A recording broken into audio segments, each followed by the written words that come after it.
Should we get started? Yeah, Probably. I'm drawing something. Hang on. Not very well, but this room isn't going to be regulation, but whatever. Oh, how dare you! I'm complaining to OSHA.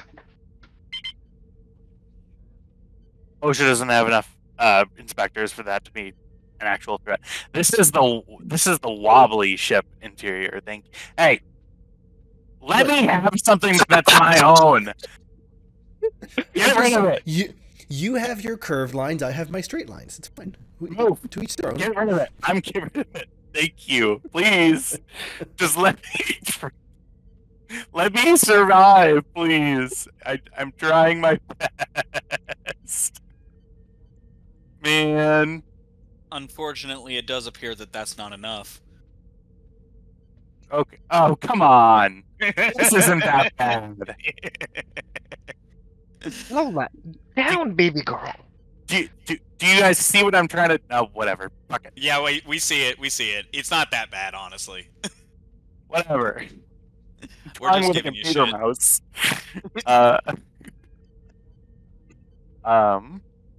Okay, and I need 2 other people. Boop. And boop. It's a hydroponics bay. Yeah, that's what it is. You got it. Yeah, it's vegetables. They did though. Nah.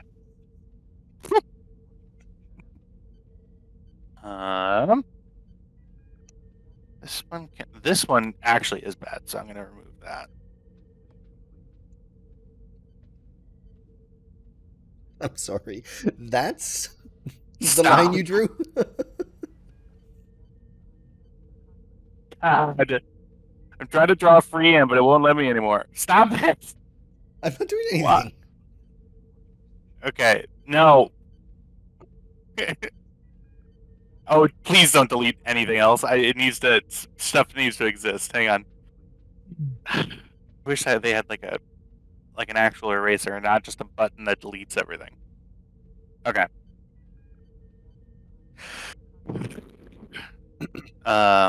And then we're gonna do ellipsis.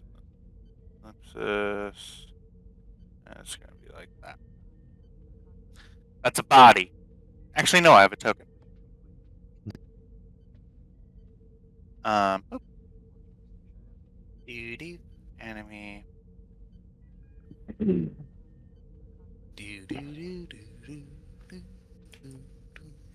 And actually, you need to be Deus. Actually, no, it is Deus too.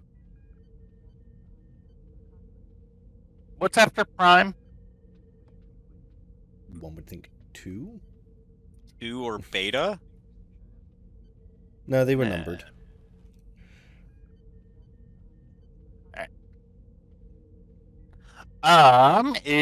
Well, I'm gonna refill my water bottle, and I'll get back and we can start. I'll be gone in my redraws room. Forgot how creepy their little head things were. I don't like them.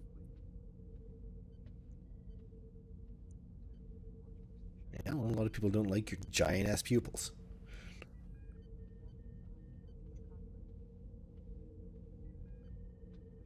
I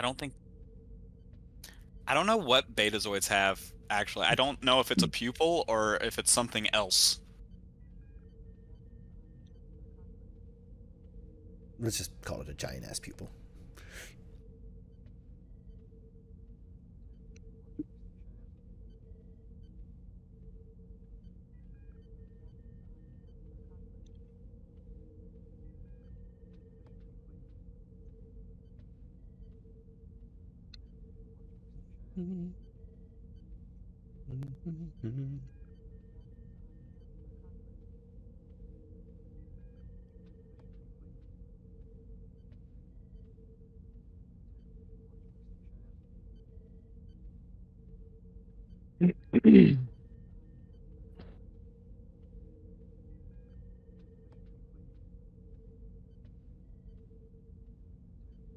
All right.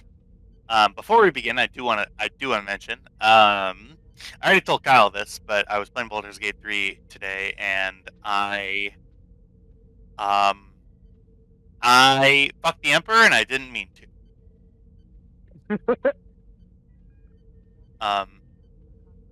So that is that. Fetish unlocked. And the scene was, I thought that it would kind of leave a little bit to like, it's explicit. It's explicit. Yeah. Yeah, absolutely, yes. It's very like, it like took a longer than I So, thought. Here's what I know about Baldur's Gate 3, is that you have to click on the option and have the opportunity to refuse at any time. So, was it an accident? I mean, but like the refusing option, it was like mean. It was like, ew, no, gross dude. Like, I was like, I wish I would be like, wow, I'm really flattered, alien, mind flayer being that's been helping me this whole time, but like, I don't like you like that. It was either, yeah, give me those tentacles, or what, or absolutely not, you disgust me. And I was like, I mean, faced with these options, I obviously have to fuck the tentacles. yeah. I can't be rude. That's so emblematic. The entire approach to life is like, man, I can't be rude, but I also, I mean, I guess I can't be rude, but I guess I gotta fuck the mind yeah. flayer. Rokel fully deafened and muted himself. That's fair. I yeah. did not say what I was going to say, so you're welcome. All right, well now you gotta say it. Now that Rokel's I deaf. really don't. No.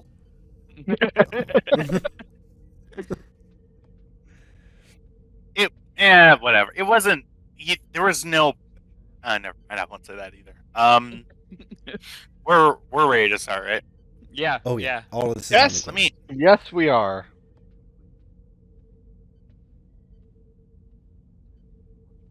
Hang on, I'm texting Rokel.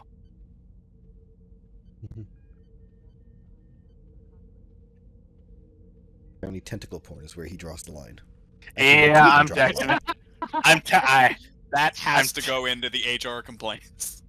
I am gonna text him and be like, or did you get uncomfortable? Like, if so, my bad. And then we're just gonna start. Okay. Well, to quote Weeble and Bob, tentacles.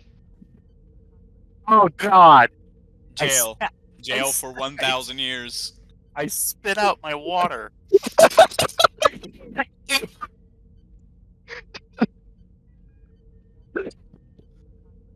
I'm ready. It's in my nose. Much like never mind.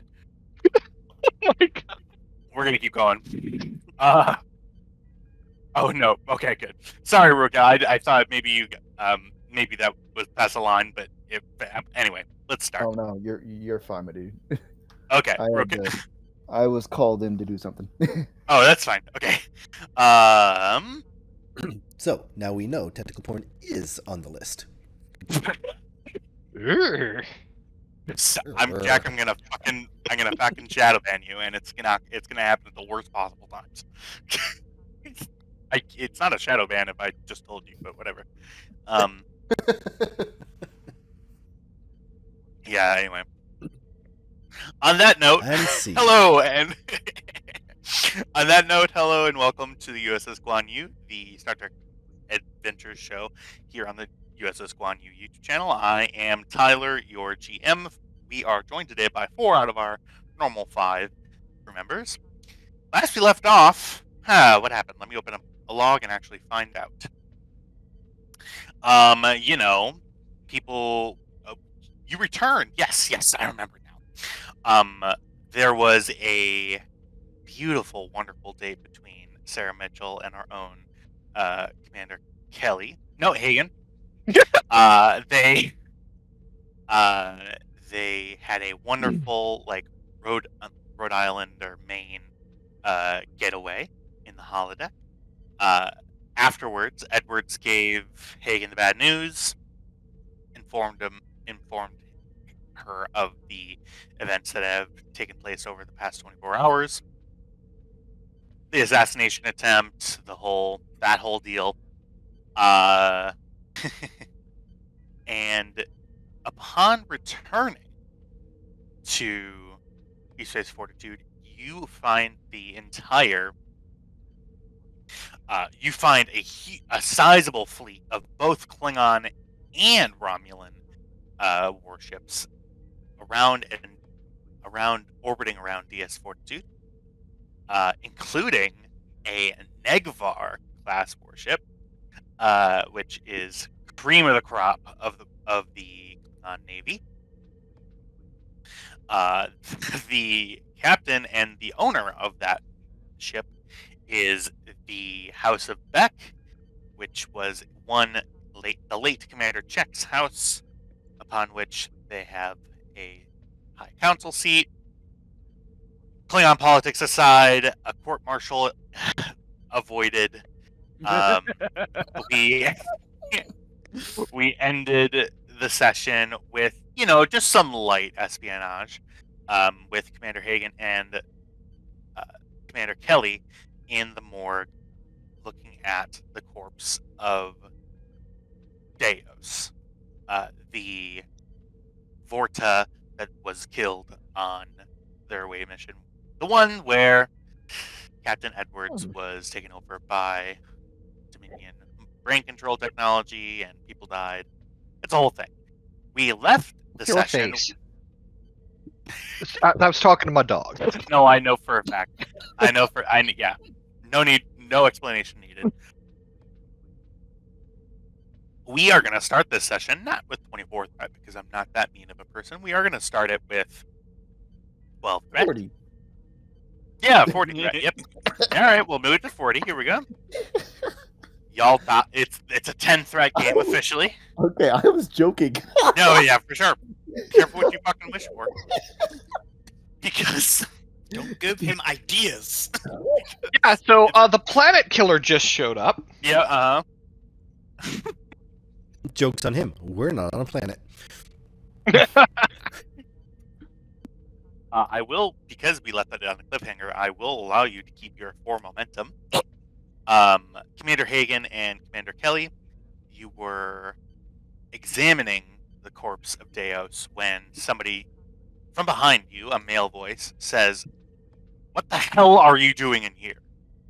Actually, I And believe it more of a "What are you doing here?" Yeah, that. Immediate mind read. Is this a who is this? Do you turn around? Not yet. Just a quick scan of is this a changeling or not? Give me insight medicine, difficulty of 2. Insight medicine, diff 2. So I'm gonna give you a dice. I'm gonna get a dice with a momentum. That came out wrong. All right. Telepathic prowess. Yep, I'll give it to you.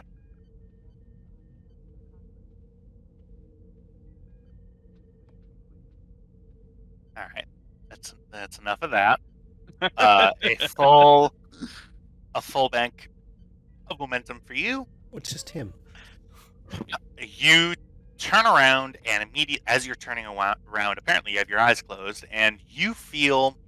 I didn't say I turned around. Oh, you didn't turn around. You're just looking at the corpse.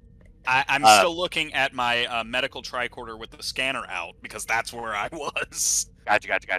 I'm seeing. Is this a changeling behind me? Because if it's not, I have a thing I'm going to do. To answer your question, no, it is not a changeling behind you. It is, you know who this person is. Oh. I turn around and look. You see phaser that you see a lowering movement of the phaser as he realizes who he's talking to. You see Dr. Talos. Medical uniform, sort of. He's actually wearing his dress blues.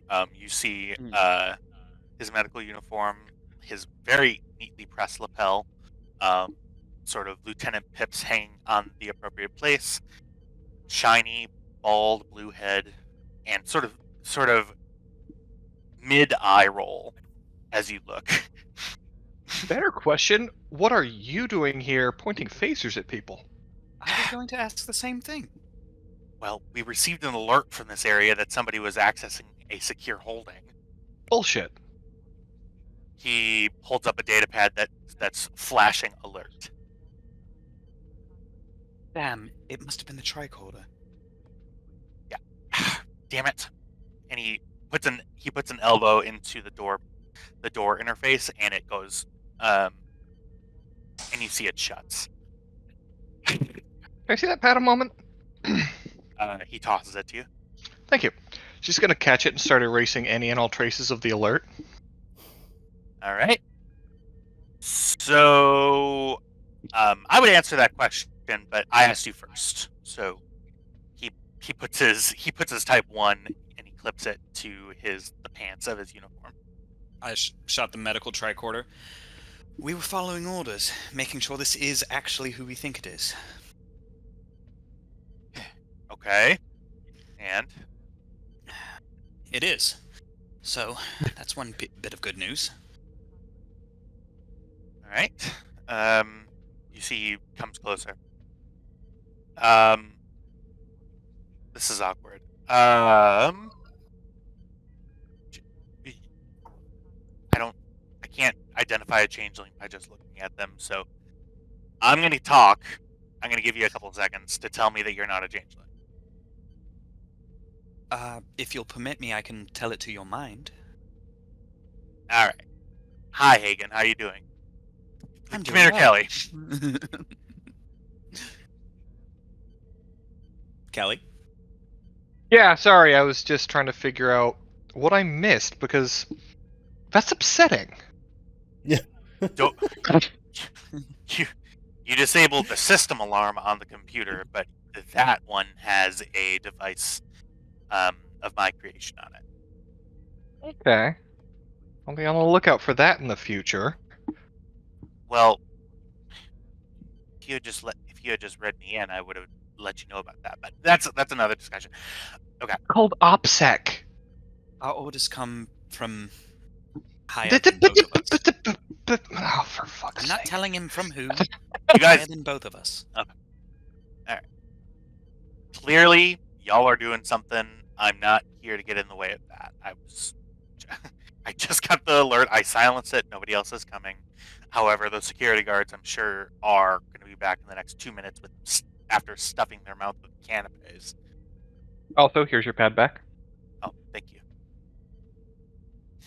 Okay, well, now that I know that you're on some sort of operation, can you benefit from my expertise, or should I just leave? We were just leaving. Okay.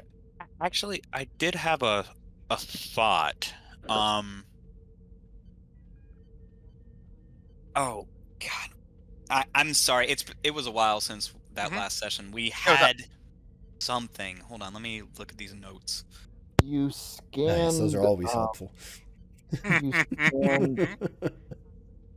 scanned the body, but you could also maybe do like a blood test.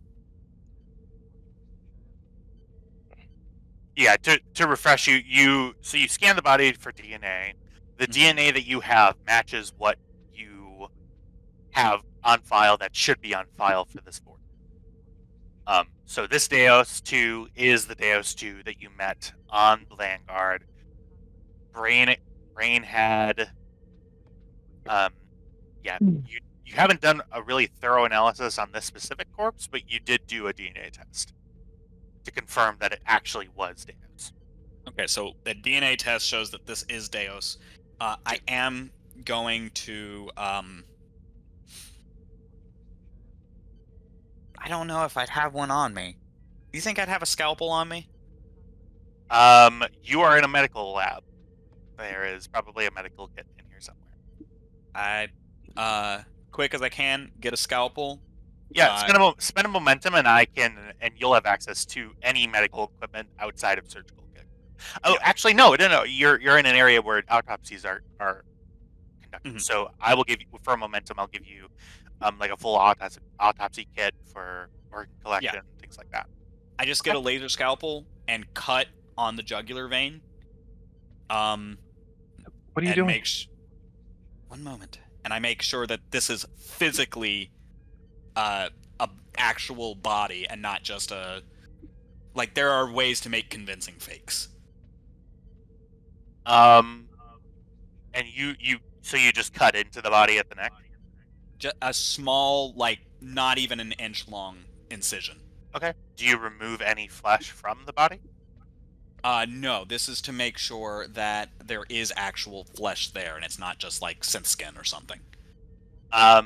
You have operated a lot of laser scalpels in your life. This reads like flesh, like real, actual flesh. I put the laser scalpel down, dermal regenerator, regenerate it, set it down, and we leave. Okay. Give me... There's some information that I really, really want to give you, but you need to roll for it. Okay. As you put yourself down and begin walking away, a thought occurs to you. Relating to Vorta, what you know about Vorta clothing technique. Right. Give me... This is going to be a reason... I'm actually going to say reason... I'll say reason medicine at an increased complication, but this would actually be like reason command or reason security, because this would be relating to intelligence that we know about this rather than specific anatomy. I'll do reason command if it means no increased comp. Okay, yeah, I'll say difficulty 3. Okay. And actually, I'll let Kelly assist. Okay. You guys sort of both walk away, and there's a potential that y'all are missing something. I will give you a threat for a dice. Do I have a focus in this? Xenopsychology? Xenopsychology wouldn't really apply. It wouldn't be like how he thinks? It would be how the race it's... Yeah, I'll give it to you at complication increase. Yeah, for sure. Sure, why not? Okay, so diff 3, comp 2. Given that this is about gathered intelligence, espionage focus? That I will say, yeah. 2 focus. What the hell? Take 2 more threat. Okay. Oh, I'm going the wrong way with threat. Dear God. I'm gonna re-roll that 18. Okay.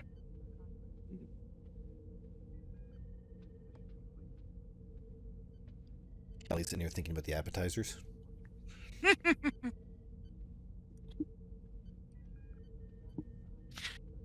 Yeah,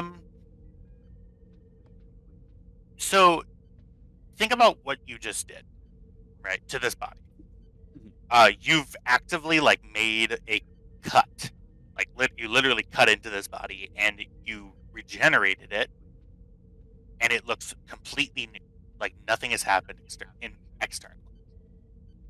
And think about what is required in order to pass memories on to future Deoses. They have the body. They need the body. Do they need the entire body? Or just the brain? Also, how did you regenerate dead flesh? Same laser suture. Yeah, rather than a dermal regenerator. Yep. Yeah. I stop. I take out my tricorder again, and I scan his brain. Okay. This would... Give me 1 second.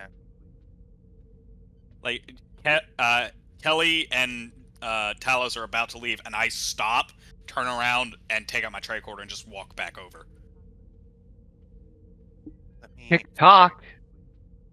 One moment. One moment. Are you? How detailed of a brain scan are you doing? I'm setting it to a level 5 scan, as high as it goes. I'll say, Vorta anatomy is not something that you're really well versed in, and you're trying to do this as quick as possible so you can leave before security people arrive. I'm gonna put this at diff 4. Okay. Can Talos assist? Reason medicine? Talos is just sort of wanting them to get out. He's not really actively assisting at this point. Okay. He's just sort of standing there, like, looking around. Insight medicine or reason medicine? This is going to be insight medicine. Insight medicine, okay. Can I tap into internal sensors to see if anyone's approaching? Yeah. I will. You're using the DNI, right? No, actually. She's going to use her brain. Oh, yeah, your subspace thing, right? Yeah. Okay. Yeah. Give me insight security diff 2 for that, since you're using internal security sensors. We will resolve the medical roll first. Would Prodigy apply here as a focus? Prodigy is what's keeping this from being a difficulty 5 roll. Got you. I don't suppose emergency medicine applies? No. Puzzles? This would require like xenobiology or xenoneuropsychology. Right, got you. Yeah. Take 3 momentum. And how about failure is not an option for this?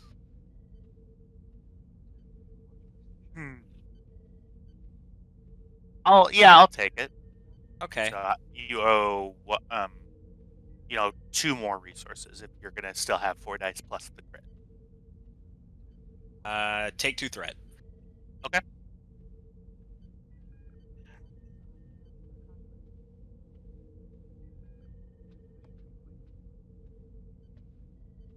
And I'll reroll that 19. All right.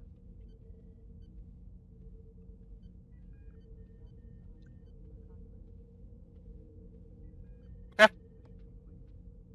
That is 1 momentum generated. You do an in-depth brain scan, and you are able to collect all the data that you're starting to collect the data that you're trying to get. Kelly, go ahead and give me that insight science roll, diff 2. And you mean insight security? Yep, that's what I meant. Insight security. Thank you. Insight science is fine too. Nope, insight security. Okay. So this should be assisted by the station sensors. It is. Okay. Go ahead. The ship will be assisting with sensor security. The station. Okay. Espionage focus? Yeah. I'm doing sneaky enough stuff for this to count. Hush, popper. Okay. I will spend a momentum for a dice. Okay. And here we go.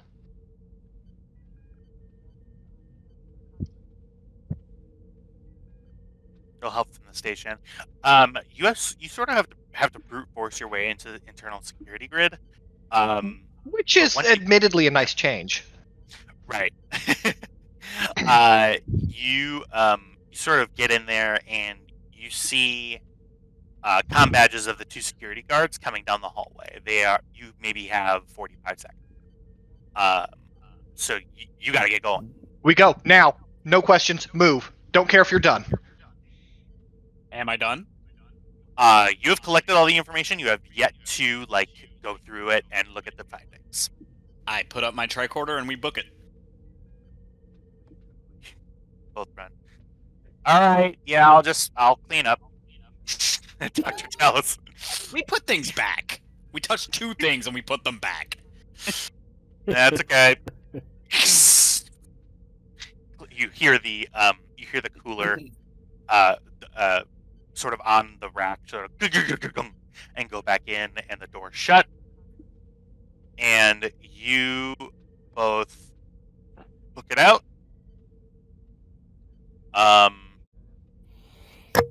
Let me. I'm gonna roll it. I'm gonna roll a D100. Do you want high or low?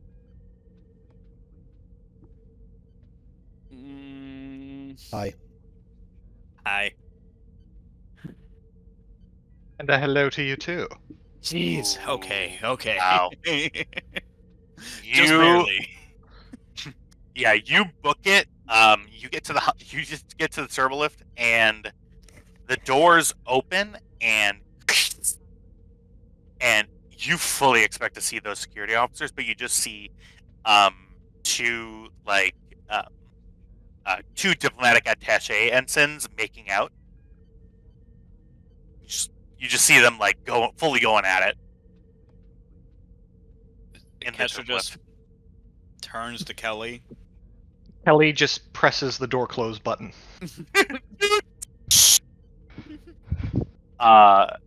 You wait about 5 seconds, and the doors open, and you see an empty turbo lift. Sersha steps on. Kestra follows. All right. As I'm going up in that turbolift, I take out the tricorder and I access that data. Okay. You begin to access that data, and we're gonna ship to the next scene. Which is good, because I think Lola wants out. BRB. Okay. Roll a drawing. Goodbye, work. Oh, and I got rid of the sector numbers. That's fine. We didn't need that anyway. Nah, we're done with those. Then the one thing we need is that. Was that there or one over? It goes a little higher. Is right here? Yeah, somewhere there. Okay, I'm gonna put it right here. Perfect. To the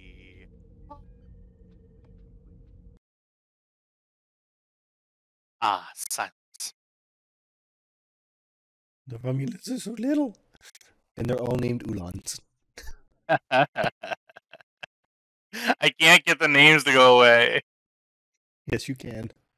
I know I can. It just would involve me going through each one. No. Because I can't. Do one, No, I and can't then do it just as a copy group. No, copy and paste that one over and over and do the rest. Ugh.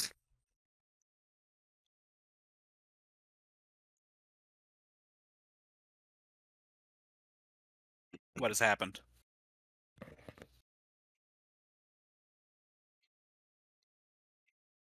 Thank you. There's still one more behind getting assaulted by that Klingon.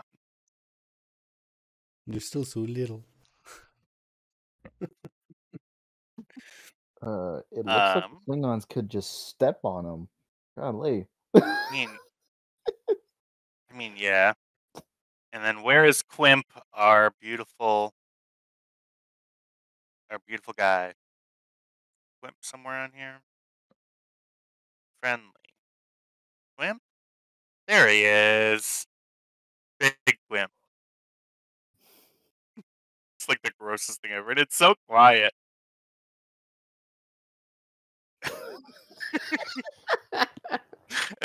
Hang on 1 second. Alright.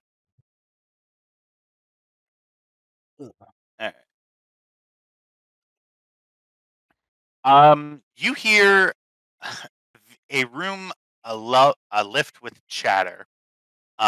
We are gonna go ahead. There's some people that I need for this. Let's grab. Yeah. And let's make you tiny.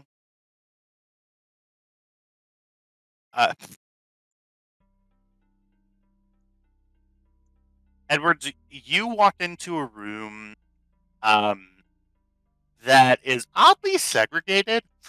You see a lot of Klingons just doing Klingon things. You see some of them are arm wrestling. There are 2 at the bar who are sort of yell speaking at Quimp in order to get them more blood wine. You see these 2 guys over here are hitting each other over and over and laughing. You see a couple in like wider conversation. These are like more higher ranking Klingons, and there are some other people that you recognize here as well. Grab a couple of people. We need you. And we see a couple other people. Great.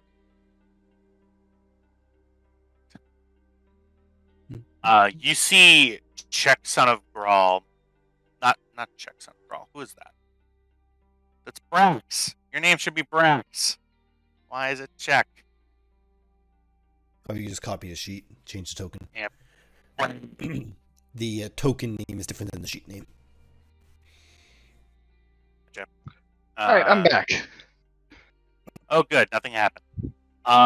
So you see Brax is currently in sort of heated discussions with what looks to be like a higher ranking aide.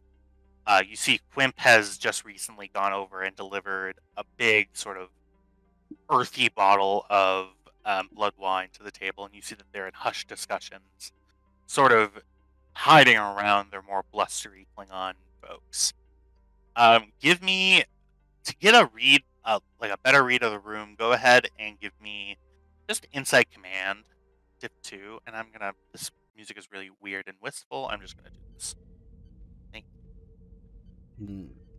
Okay. Insight Command, By I'll one just with say threat. Div 1. Yeah, by 1 with threat. Alright. We're going to 19. Alright.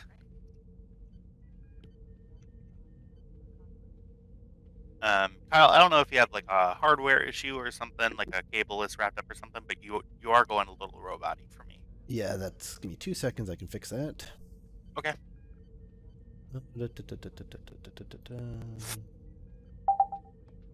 Problem solved.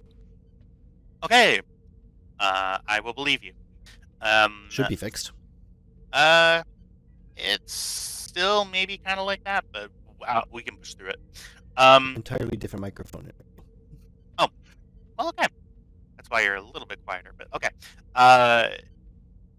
Captain Edwards, you will read the room, and yeah, you do notice the pretty like brazen kind of segregation of the room. You see the Romulans aren't really like conversing with the Klingons. They've never really gotten along as a species. You see most of the Romulans in the room are sort of seated, and then they're sort of facing the room. You see some are in polite conversation, just sort of Mhm. speaking.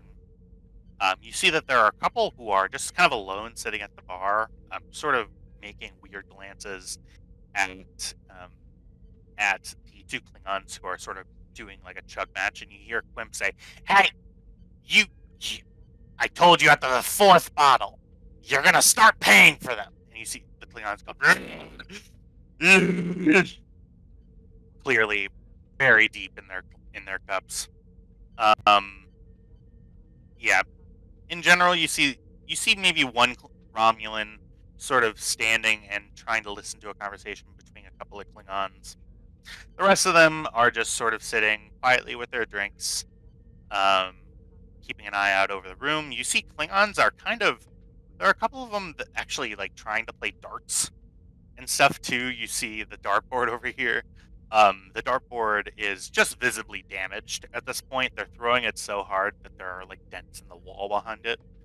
Couple of daggers. Yeah. Um, what do you do as you walk in? Realize I got here a lot earlier than everyone else. If I'm the only one in Starfleet dress uniform. Yeah, as you sort of notice this, you see you hear the door behind you, and you notice a big boy. Daddy Janix here. You see the Admiral, and as the Admiral comes in, you see starting to file in to the area. You see some familiar faces, some not so familiar faces, just sort of chucking the entire like lower deckers area into here.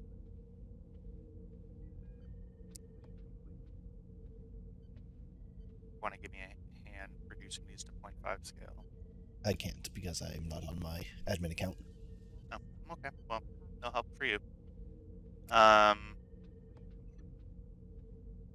give me 1 second. No soup for you. Anyway. You see the Admiral sort of looks at you and says, new alliances, am I right? Well, I like seeing a nice busy station, and much happier with them on our side than the other. Yes. Well, they're not really talking to each other, I'm realizing now. I guess I'm sort of happy that they're not, like, that the Klingons aren't, like, biting their faces off or anything. Yeah, they're probably under orders not to. Although we are going to have a problem with Quimp. Who's paying for this shindig? That's a really good question, Captain. You see Quimp sort of hurries around and says, you know how much of a loss I'm facing with all of these quote-unquote diplomatic parties that you are having. You see the Admiral goes, Quimp, if we want to start talking about rent, I mean, we can start talking about it. We give you this area. This can be a bit better utilized, I don't know, by like a workout area. I know you live back there, but... And he goes, I've been on plenty of Starfleet bases. That's never worked. Just forget the money. And you see he turns around and walks back to behind the bar. He's always so pleasant every time I come here. Yeah.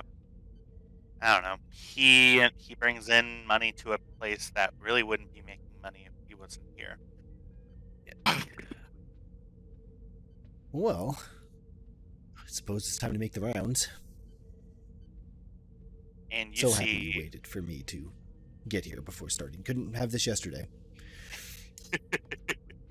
You see the Admiral gives you a smiling face. You see... Give me one moment. This... Second. Fix this token.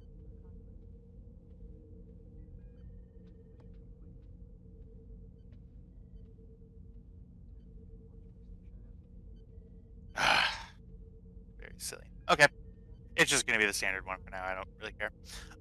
You see coming in behind you, she says, well, look what the cat coughed up. I turn around. You see wearing... Yeah. You see wearing a sleek black dress, a human dress, that goes down sort of, it's skin tight past her knees. You see a modest but still fashionable sort of slit in the sort of left side of her skirt as it comes down. Wearing sort of a mix between high heels and boots, sort of like half shin boots. Her hair pulled back in a very modest sort of knot that sort of sits behind her that's braided down. You see Detrol. Lieutenant Commander Detrol, it's been a few months. Yes, it has.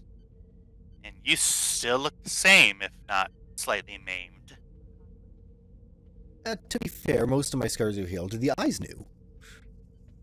Yes, very fetching.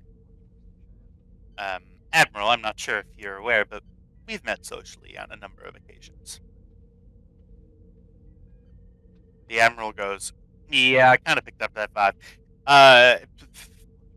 Captain Edwards, I want to introduce Deep Space Fortitude's brand new Romulan Federation intelligence attaché. Well, welcome aboard. I guess we'll be seeing each other more frequently, but Howard here tends to keep me out in space. Oh, you think I'm just staying here? You didn't tell him, Admiral. No, I'd hoped to wait until after the... yeah. You're gonna need to clear a bridge crew spot for her, Captain. She gets a Starfleet commission. She's gonna be on your bridge. Okay. Well, I look forward to having you.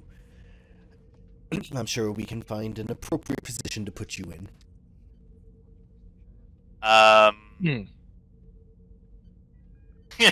You see Lieutenant Commander, you see Detrol looks up at you and raises an eyebrow, and she says, yeah, I'm sure we can find a position that works for both of us. And sort of does a Romulan eyebrow raise, winks, and heads over to start speaking to the people at the bar. I understand I am a constant thorn in your side, but really? Listen, it was a condition. They wanted to have they wanted to have a full unit of Centurion soldiers stationed.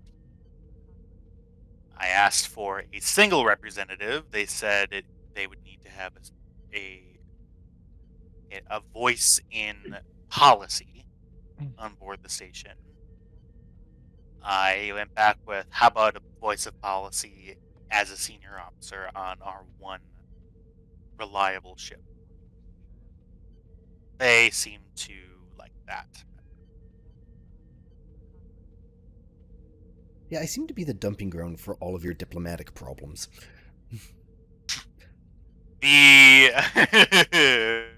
Are you saying, Captain, are you saying that as a intentional slight, or are you saying that with like sort of a tongue-in-cheek?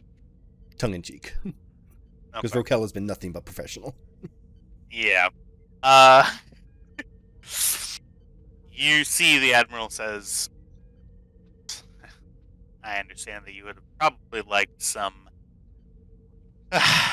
feedback as to additions for your bridge crew, but I figured you'd dump, what, thousands of refugees on board my fledgling little station. I figured I could probably make some changes to the ship while you're at it. Turnabout's free play. Fair play. Okay. Hopefully there's a waiter walking by and I'm going to grab a drink. Yeah, you see a Ferengi waiter, of which I do not have a token, walks through, and you see that on the you have a couple of options on the tray. You have Romulan. It's in like a martini glass. It's a bluish pink sort of concoction that you can sort of smell from where you're standing. And you also see glasses of blood wine, which you can also smell where you're standing. And you see like a pitcher of beer that's being brought over to this table with Lieutenant Dune and a couple of security officers. I'm going to grab the Romulan drink. I feel like the blood wine is just going to be pandering at this point, seeing as I can count at least 10 people who want me murdered. You see Brax looks up from his conversation and notices you in the room, and his eyes sort of give me an insight roll. I'll say difficulty 1. He's not really being sneaky with it. Diplomacy? Yeah. Good, I'll take it.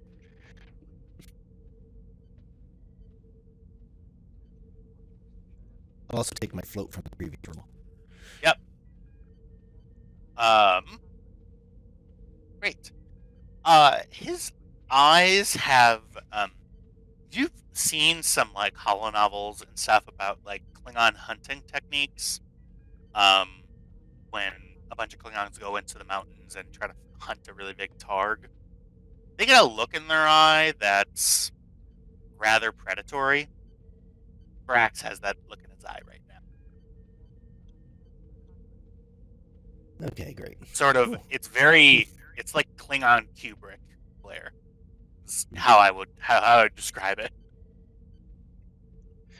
I'm just going to lean over to Howard and have a nice chat with him. So, me being here might not be the best play diplomatically. I'm fairly certain Brax wants me dead.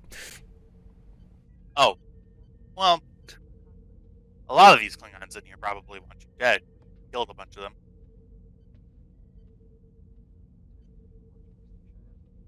Walking into the room, I figured we may as well involve Raquel in this. Sorry. I'm literally waiting for my senior staff to start showing up. Raquel, you walk in and you see, I'll say one or two familiar faces. Some people that you used to serve on board with Commander Check's ships, who had then been promoted and then transferred into the House Fleet. You see that these two people playing darts and absolutely annihilating the board. You see that those two people from across the room. Give me a moment.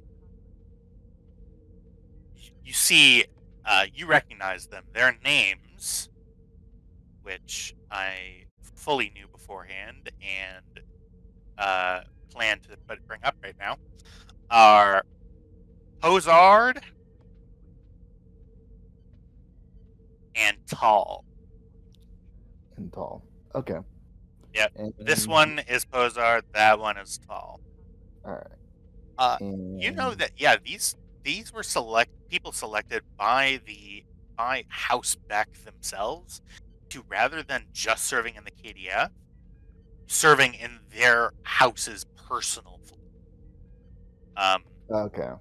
While keeping their KDF rank, which is pretty common, especially if you've done services to the house that make it Like during the Civil War or something. Yeah, stuff like that, or being really good in a battle while on board a Czech ship, but not necessarily being assigned to that. So just sort of, it's a way of honoring people specifically by bringing them under a house rather than a standard like KDF. Okay. So you know that Pozard and Tall, they are both one of them is a Sog, which is your rank. One of them is actually outranks you currently. They are a La. Oh. Okay. Which is that's Tall. So Tall is a La. That means that he could command his own ships. Not his own fleet of ships, but his own ships. So like one ship. He's okay. So he's basically a Starfleet equivalent to a captain then. Yeah. So like if there was a rank between like Starfleet commander and Starfleet captain, that's where he would. Oh, okay. So somewhere in between. So maybe like a Commodore or something then. Well, a Commodore is higher than a captain, but Right. yeah. So all right. All right. So he's like somewhere in between of a captain, commander. Okay. Then. Yeah. If you were still serving under your KDF rank full time, you would report or like obey the orders of this person. Okay. You walk in as well, and you notice Captain Edwards and Admiral Yannick just sort of standing and talking in the entryway, which is a bold choice. Start meandering. It was all of like maybe 2 minutes of chat. Yeah. Am I somewhat acquainted with those two? over there? I would. I will say that with Pozard, you went on a couple of missions with Pozard, like on strike teams and stuff. Okay. With Tall was more of like a logistics person, like more of he does a lot of planning, which is why he was pegged for command. But Okay. he has significant honor with enough honor within Klingon society to be promoted to a law. So he's Alright. killed a lot of people. All right, fair enough. Alright, so I'm somewhat acquainted then. Yeah. I will speak to Edwards, politely interrupt. Yeah, Edwards, you see walking in as with the grace of God, So Grukel walks in and One sort of Klingon who may not want me dead. Still up in the air.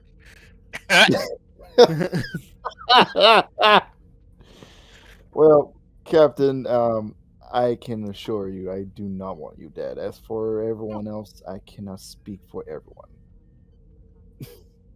You see, with Just that, this group of Klingons has stopped talking and sort of made a couple of glances over their shoulders to this group of bigwigs over here. I believe it's time to make the rounds. Flag and all that. I will let you fend for yourself, Captain. And he walks over to Hazard and Tall.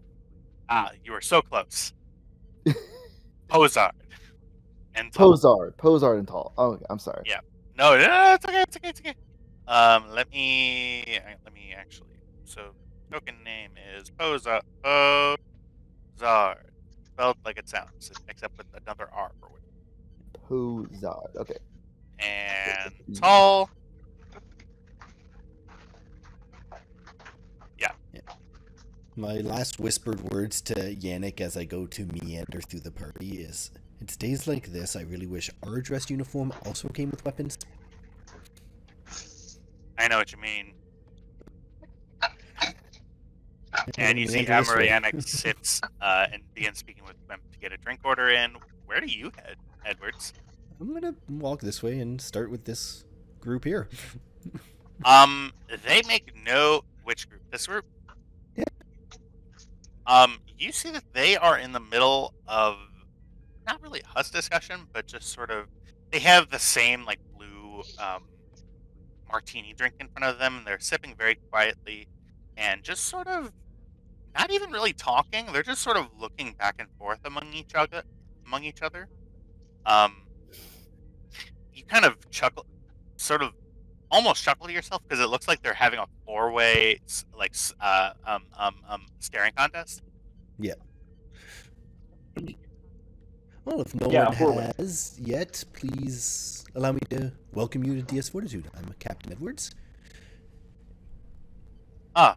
Yes.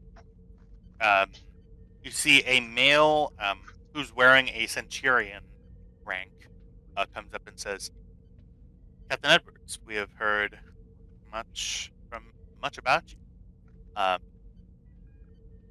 I am one of the commanders of the patrolling warbirds. I noticed your ship coming in. I was at something of that small of a size. Must be a quick little thing, huh? She gets me from point A to point B. I'll admit I was very surprised to see your impressive fleet sitting outside my home. Well, right. This is a new alliance after all, and we would like to show our best. Any assistance out here would be greatly appreciated. Well, in that spirit, I am Centurion Erul. These are some of my, I suppose you would say, senior staff. I'm naming these as I go. You should be able to hover. Anyone? Great. I didn't save it. Fuck.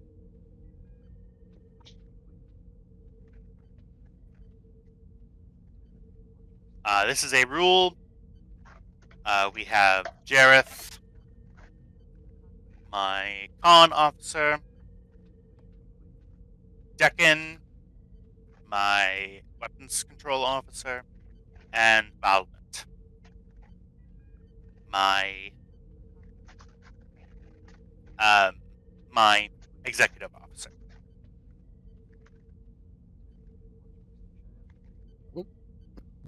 Welcome all to DS Fortitude, and I look forward to working with you all. Yeah, I have to continue making the rounds. Go ahead. I'm not gonna go through that scene 48 times, but give me give me just 1 second. I'm gonna put the names in for the people that you actually know their names. 1 moment. So yeah, literally my job to rub elbows with everyone here, despite the fact that they all want me dead. Welcome to diplomacy. It's a new thing for you. Let's go ahead, murderer, and we're gonna go ahead and I'm gonna make you give me. This is gonna be a presence command roll. You are, I would venture a thing and say, not really your forte, right? I disagree. I'm getting better at it. You're a rising star for sure. You're going between Klingon and Romulans. Romulans and Klingons are in the same room together. You're sort of the glue that's holding two parties kind of sort of together. Very delicate situation. And this is sort of a high stress time for everybody because everybody has been brought in. Dominion War is still raging. Your side is starting to do a tad bit better, but you're still on the back foot. I'm going to give this as a presence command difficulty of 5. I'm going to allow 2 assists. One of them is going to be from the station. The station is going to be giving me structure command. See if it can contain these massive egos. Yeah, true. Yeah. No, like actually, and an assist from Rokel with presence command as well. Your difficulty is 5. Okay, I am going to cite a value of there's a time and a place. This is not the time. Is that a real move? That is a value I have. Wow. Have you used that before? Once or twice. Yeah. I will allow that. Yeah, cite that one, and then I'm going to buy. Second with just buy with threat, so you can take 5 threat. Up to 4. Hello. Yep, I hear you. Okay, good. I switched to a new headset. Okay, cool. Go ahead and let Kyle roll first, and then Hell. It was presence command, right? Yes, and I will give you a focus because you're a Klingon. Okay. And then the ship is going to roll structure command. I'm going to be right back. Hey, Take look my at that. determination back.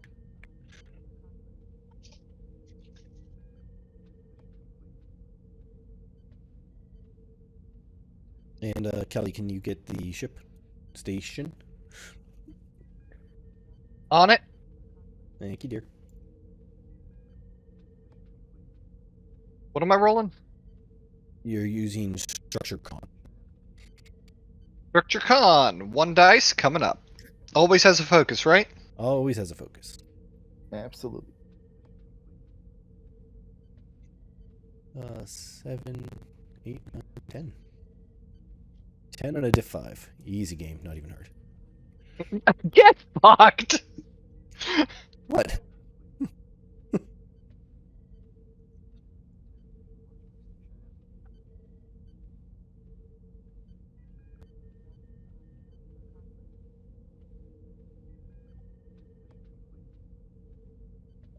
I made a grilled cheese.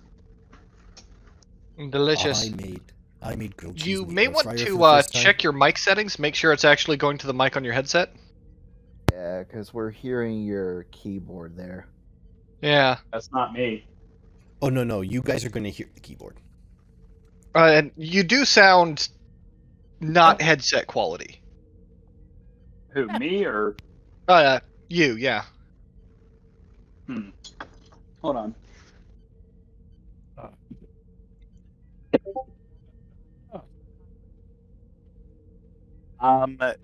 DS42 is rolling structure command. Oh, whoops. Is that 9 still a success? Let me double check. Yes, it is. Wow. Cool. Yeah, it would have been a success on a 10, actually. Wow. Yay. Wow, that really is 10 successes, huh? Yep. Yes, it Sure is. is. That is 2 float.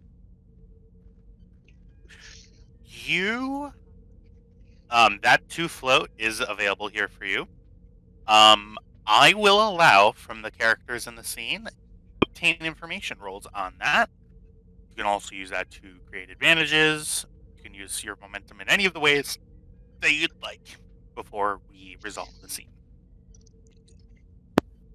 I'm going to, unless Raquel has a plan for it, spend it on.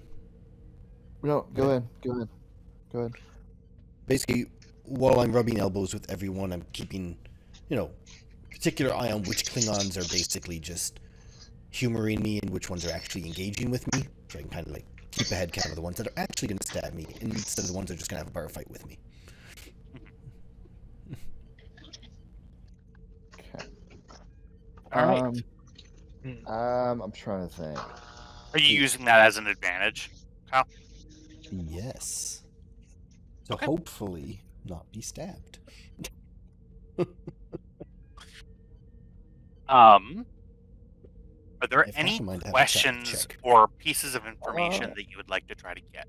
Yes, actually. I am rather curious. How are the Romulans handling all this? Okay. 'Cause with all these Klingons here, surely it's probably not very great for them. I'll take a moment for that. Yeah. You sort of make the rounds as well, Rokel, paying specific attention to that. The Klingons in the room are here mostly because number one, they've been ordered to, and number two, they are here. They're at a bar. They're trying to make a good situation out of this. They're enjoying. They're having fun. They're talking to friends. They're drinking. They're punching each other. They're destroying things, stuff like that. The Romulans, they look like they're actively casing the joint. Like they're just looking at the situation with a Romulan-sized amount of skepticism and suspicion. Not really at the Federation, at the Klingons. The two species, the two polities, have just never really been each other's cup of tea. Yeah, and that's fair. and being in the same room is you see that nobody the Klingons all are armed because it's a part of their standard sort of right. Everyone has like a duct hang with them, basically. yeah, everybody has a knife on them that they want to use if they want. Some, like the higher ranking people, because of their security, like these two people here, they have disruptor pistols on them. Number one, because it's the party of a council member, and nobody, even really Admiral Yannick, is going to go up and say, "Hey, you need to take that gun off your belt."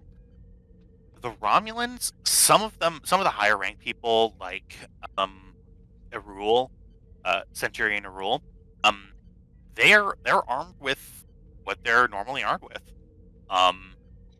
Plasma. They just pistols. I think plasma pistols, right? No. That's Romulans also have ceremonial daggers. They're not like the Klingons, but they have them. Oh, Yeah. okay. Is it plasma? I don't think it's plasma. Is Romulans? No, It is they're also plasma. disruptors. Did Oh they yeah. They do use disruptors. disruptors or plasma? Yeah, they Disruptors? use plasma Oh. weapons on their ships, but Disruptors in space in small arms. Yeah. Oh, okay, okay. Yeah. So they're just not really buying. They're sort of none of them are. You sort of listen in. None of them are actively plotting anything that you can detect. But they're just not buying. They're waiting for something to actually happen to figure out whose loyalties lie with who. Okay, so they're not. They.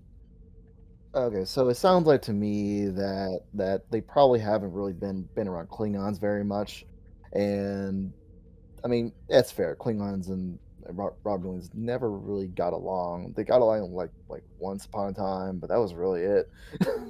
There's a lot of bad blood between Yeah. the two species, so that's understandable. Yeah, from what you know politically and about this war, these people are together because their existences are at threat from the By the Dominion. The Klingons have taken huge numbers of casualties, way more than the Federation. The Romulans have been sitting on the side because they were hoping that they could be left alive, but Federation attempts at diplomacy and like other sort of backdoor things that happen maybe at DS4, DS9, maybe people lied to people, stuff like that. You don't know that, but they were brought into the officially they're brought in the war by if memory serves right. Officially speaking, they were brought in the war by possible invasion plans of Romulus by the 100%. A dead senator. Yeah, the Dominion assassinated a Romulan senator.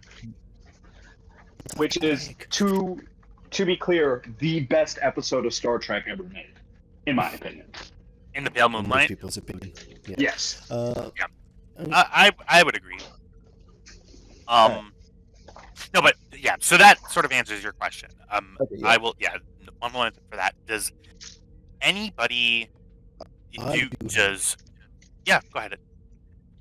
While I'm like going around, rubbing elbows, I'm trying to figure out like, I know where the war is. I know the problems we're dealing out here. These are some sizable fleets to be very far away from where ships are needed. I know why the Klingons are here. Why are these sizable fleets out here? Is the information I'm going to try to gather.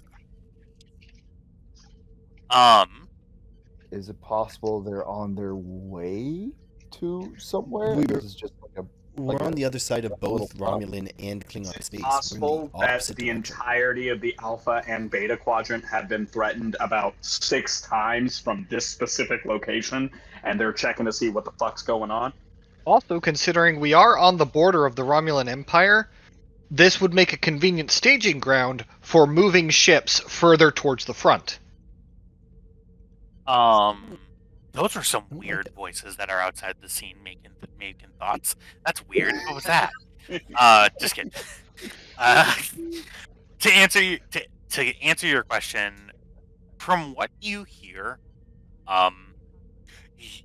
DS Fortitude, yeah, it's in a pretty convenient spot that already sort of has Klingon infrastructure in place to be used as a meeting.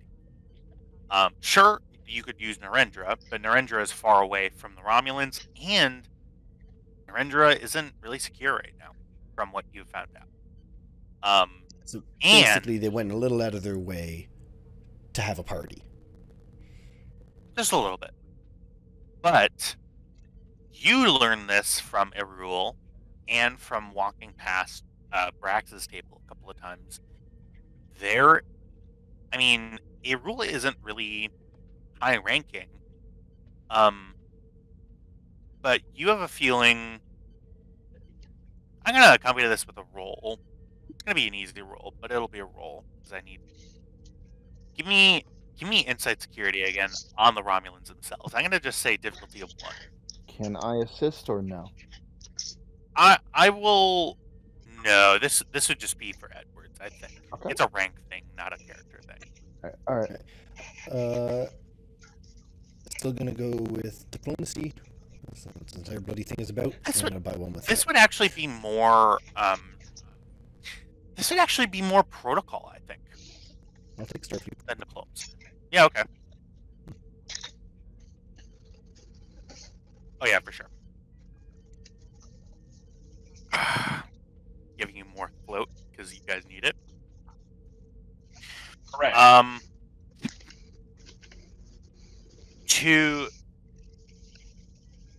So you know that Brax is here. You know that Admiral Yannick, whether by rank or not, is the highest ranking person in this area, in the Shackleton on this side of the Klingon and Romulan territories. You know Brax holds a lot of pull in the Klingon Empire.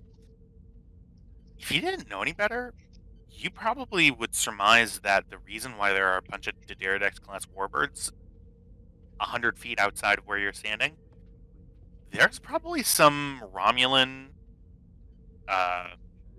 strategizers, maybe even senators, and this amount of security is warranted. Because you're right, it's an obscene show of force. If this was just for a party, there's no need for 3 Dideridex-class warships. There just isn't. 1 and like a squadron of birds of prey would be fine. And you know that the Romulans don't expose resources unless they think that they have something to gain from it. That's just a Romulan thing. Okay, works for me. I will note that none of my other senior officers have shown up. They had a whole 5 minutes. I would say that, yeah, I guess that makes sense. So I'll say that takes place over the entirety of the party, and as you're sort of just mingling, rather. That's a sex. Let's say Oops. in public. How daring! Go underneath some tables. Jesus Christ, we really are on a roll tonight. Just being so explicit. We found a Romulan and a Klingon in a closet.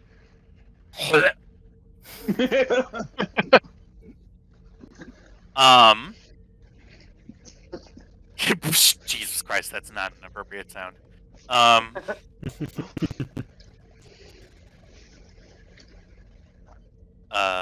Okay. Walking in after about 15 minutes, There. you see Commander Kelly, Commander Hagen, and Dr. Talos walking in. Hagen and Kelly, did you have time to change, or is Kelly still in their like espionage blacks? You realize that what you're calling her espionage blacks was very specifically a classy little black dress that was also easy to move around in. Oh yeah. For sure. I thought you were Ezra is in ranking her dress uniform.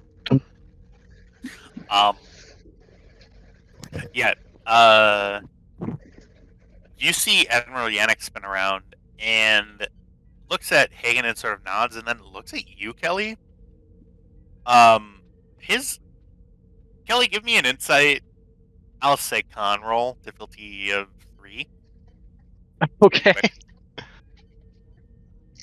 Insight. Actually, no. con? I'll say difficulty 2. All right. Well, you know what? We're pretty flushed on momentum. I'll use one. Sure. While she's making that roll, what is the thought on top of his head? I'll tell you in a second. I have no focuses. I'm going to try to finagle for this. None of Yeah, them. Yeah. 100%. No. Other than the focus of you being a boss ass bitch. Hey. Get your momentum back. Kelly, you follow Admiral Yannick's glaze. He does look you up and down. Wait. And then comes. Don't make the throw up noise. Hagen. It was a really realistic one too. It sounded like you were like in pain. And Hagen, you get a sort of like a ping of surprise and then, oh, okay, new information gathered. Admiral Yannick comes up and says, Commander Kelly, I hope that I'm not being inappropriate by saying I don't believe I've ever seen your legs before. Now that you mention it, I don't think I've ever seen her legs before. You look very nice. Kelly looks down, then looks back at the Admiral and says with a completely straight face, "Well, I had hoped their existence has always been suitably implied." Well, right. I do have object permanence, despite my best efforts. Commander Hagen, how are you doing? You can tell he's had a couple of glasses of wine. I'm well, Admiral. And I just, in his head, he hears, "It was Deus." And actually, before I continue, what information did I get? You've been walking. You haven't had a chance to dive into it yet. I said I was going to look into it at the while we were in the turbo lift. But, Okay. Yeah. You will have a chance to talk about that in like 5 seconds. Edwards and Roquel, you notice the two other members of the senior staff have walked in. I'll just make. No, I'm doing the rounds. I'll just make eye contact with Kestra and raise an eyebrow. Kesha just nods.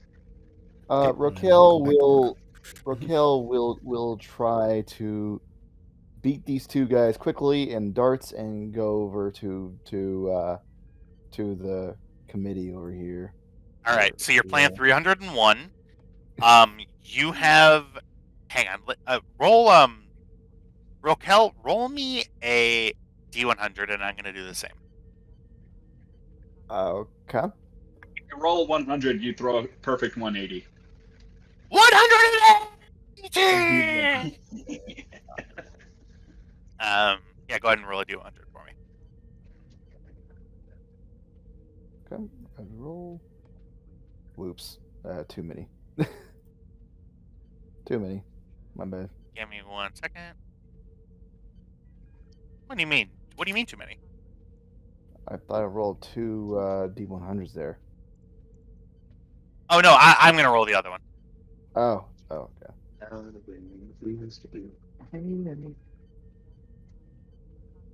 So you have. Give me 1 second. Ooh, okay. So you've got it. You have, so in a game of 301, you have 170 points. That you have to beat. They are at 60 and like 42. They've been doing better than you. You have a feeling if you don't get your checkout, have you played darts before? I have, yes. Okay, good. So you know what a checkout is, right? Like, yeah, the thing that you need to do in order to get to 0 as quick as possible. Yeah. You have 161, and you know what you have to beat. This is going to be fun. So your checkout right now is a bullseye, a triple 20, and a triple 17, which is like the hardest one. Give me controls. I will give you security. Difficulty of, I'm going to say T20 is probably easier. So that will be 1. Give me control security difficulty 5, and we'll see if you win. Okay. So, will small arms work as a focus? Because aiming is kind of like what you're kind of supposed to do with darts anyway. With small arms, I will give you small arms. Yeah. All right. Thank you. Yeah, you're welcome. Okay. Let's see. The only prize in war is victory. You're not. as I'm not letting you decide. I am not letting you decide to file you for a game of cards. I'm Alright, so okay. sorry. It's, Okay. I just can't let you do it. There, beyond, Now that was a Klingon laugh right there. I Alright. simply am not. Okay. Alright then. So difficulty. Small arms definitely applies. Yeah, I'll give him small arm. 100% small arms applies. You know what? Alright. We'll go ahead and give you 1 threat, and for bold, and we'll go ahead and give you the rest of it momentum for 5. 5 momentum on a game roll. Here we go. You have 5 minutes. All right. Let's see. 55. 1, 2, 3. Here we go. Oh my god. All right. I'm gonna go ahead and re-roll that 18. All right.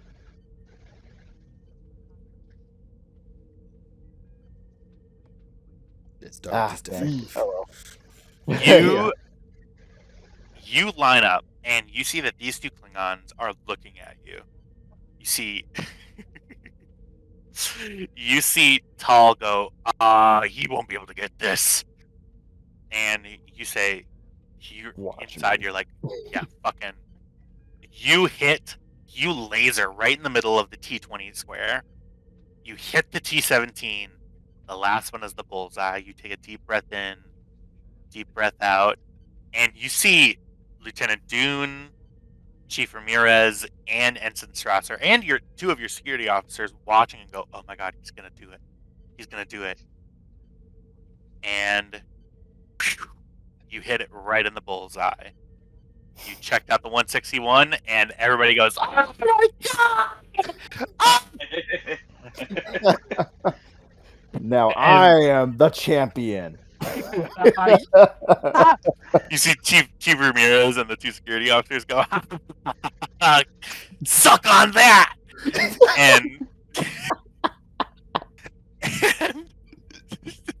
you see Prax look over his shoulder and go, yeah, that was a good shot.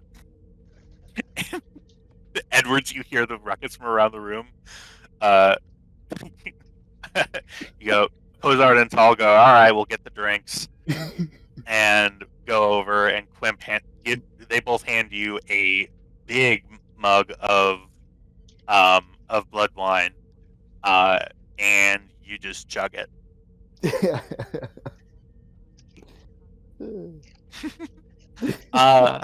Take a I'll give you a point of determination for being a good sport. Oh, awesome. Thank you. You're welcome. Edwards, what's your reaction to this? I'm going to actually be a little more at ease, seeing everyone kind of getting along. Good. Feel a deep breath, and you hear this Romulan standing next to you, and he goes, the Klingon and human acts of competition are interesting to study. Oh, come on, you ever played darts before? Well, no. My game of choice is Stratagema. Oh, fair enough. I'm not very good at that one. Yes, it's a lot of finger wiggling. And with that, I was taking a drink. it is quite a lot of finger wiggling. Hagen, Kelly, where do you guys go to look at this information? And do you hail people over to bring it with you? Search is actually gonna chill here. Okay. Hagen. We have Hagen. we have time to analyze things. We don't need to dip out in the middle of a diplomatic social function, which might attract some attention. Hagen does go to the bar and get a data pad, her data pad, and transfer the data to it so that she can look like she's reading, maybe catching up on some work. Hey, give me a drink, will you? Whiskey old fashioned? Certainly. Gump goes, what can I get you? Whiskey old fashioned and a which I'm sorry, recent sunrise. Sorry, I was trying to remember the name of that planet. Ryza. So Ryzian sunrise. Ryzian sunrise. You see, Quimp brings you back the drinks. And goes, I don't suppose you're going to be paying for these. I pull out 4 slips of latinum and lay them on the counter.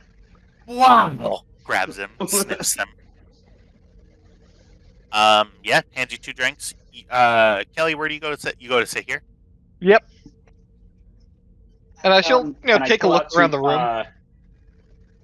I pull out 4 more slips and I lay them on the counter and I'm like, and this is for the refill.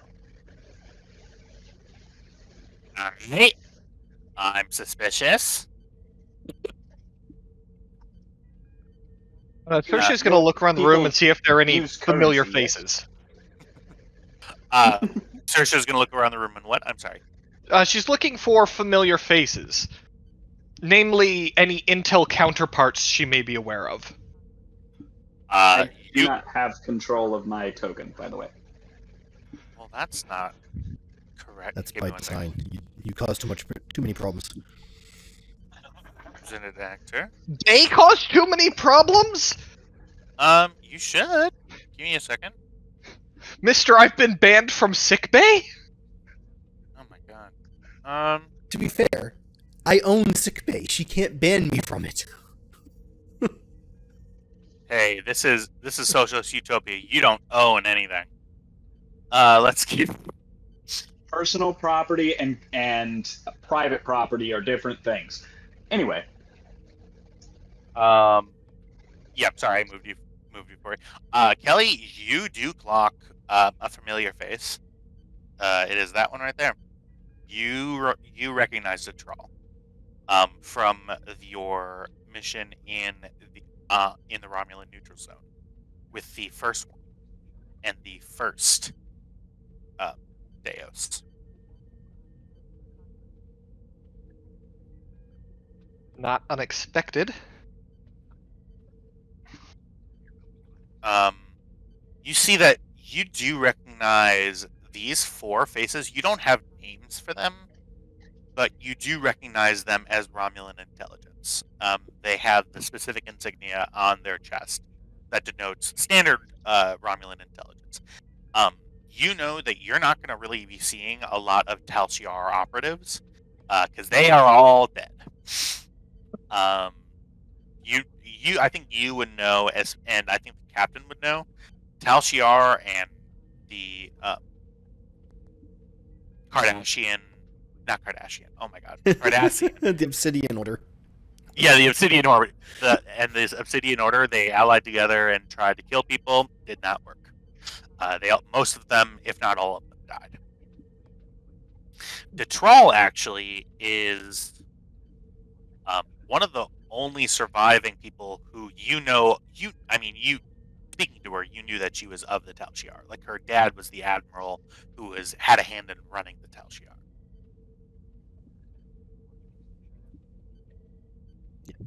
She was formerly of the Tal Shiar when we met her the first time. Klingon intelligence, you definitely recognize Brax. I don't think you have been formally introduced in character, but you know that he is a High Council member, and of the House of Czech. House of Beck, rather.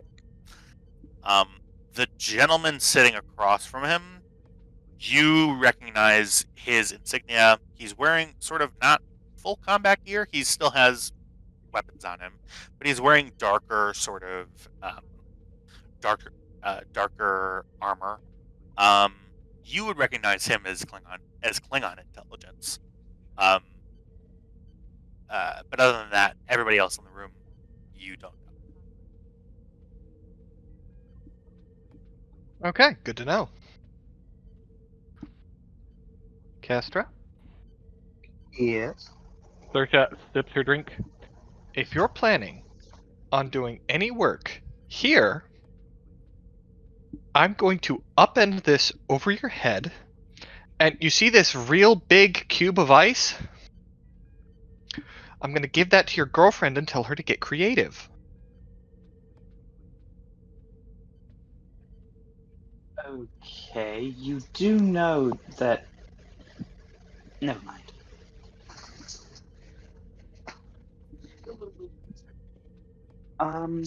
Alright then. Why in particular? This is a social function. You are supposed to be social. If you are not social at a social function, it is something of a faux pas. I'll have you know I've never been social at a social function. Thank you very much. You know, that doesn't surprise me. And I am gonna, do I recognize, little miss over here? Yeah, you would remember her. I think. The troll. She was on the ship Okay. too. Yeah. Yeah. And as I scan over the Romulans near her, are they basically psychic blind spots, like most Tal Shiar are? I would. Yes. You for sure. You do get some slight Romulan vibes. But yeah. But you're not getting surface thoughts at all.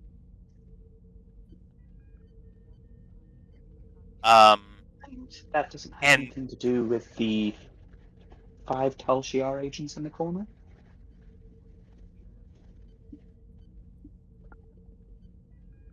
I look back at Kelly.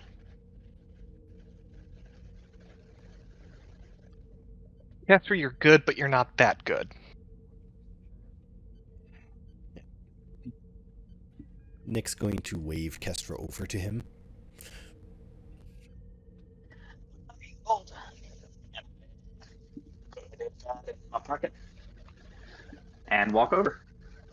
It's one of the little ones. Alright. Do you guys go to a specific table, or are you going to stand where your tokens are? I'm going to stand where her tokens are as she walks up. I can only assume that Kelly was bullying you, and I wanted to save you from that. Allow me to introduce you to, and I'm basically going to force her to start being, diplomatic, because it's also her job. She can't go hide in the corner. So, she does have to work. Ah, yes, Saoirse was bullying you, so I called you over here so that I could bully you. Correct. It looked fun, and I wanted to do it. Alright. Kestra. Yeah. I am going to have you make a roll for diplomacy. Assisted by Captain Edwards. That is going to be a presence command roll. I'm actually really good at those. However, diplomacy is one of my focuses. Yeah, however, I am going to say, because your presence bonus is tied to your telepathy, that if you use your talent for the extraordinary attribute, you will get no information from Romulans. Because you look around and you are not getting anything telepathically from these Romulans without focusing on one and making an effort. Gotcha. So it's your choice. No, I don't think I'm going to use that talent. I'm actually really good at this. Okay. Then go ahead and give me... I can be sociable. I just don't like it. Go ahead and give me Presence Command, difficulty 4. You are going to be assisted by both the station, structure, command, and Edwards' presence. Okay. And I'm going to give you 3 threat to get 2 more dice. All right. I am spending that threat right back to you to increase the complication range to 2. To 3. All right. That is okay, because what you didn't know is that I'm going to use the Starcrofts and double my focus range. Because why not? All right.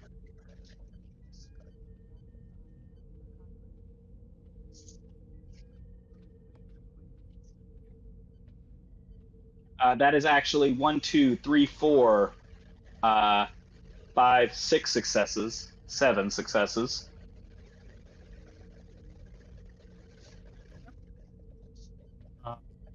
That's 7 assisted by the station. Okay. Da-da-da-da-da-da. Structure command.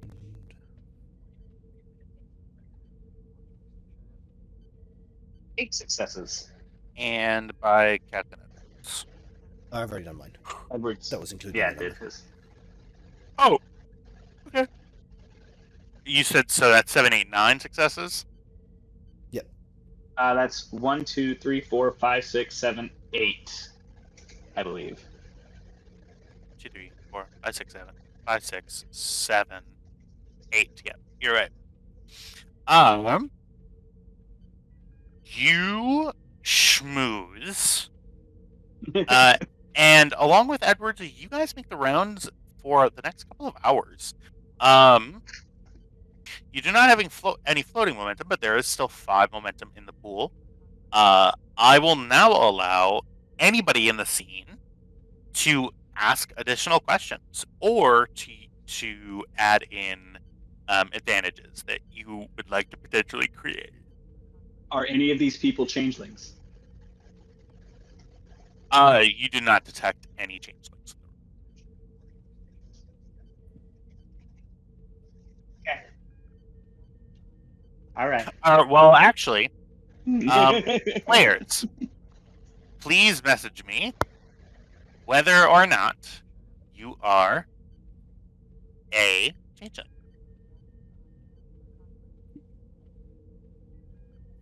Did we do this already before? Sure, Yes, this but is we a new could have situation, been and replaced. it's a new scene. This will be a theme.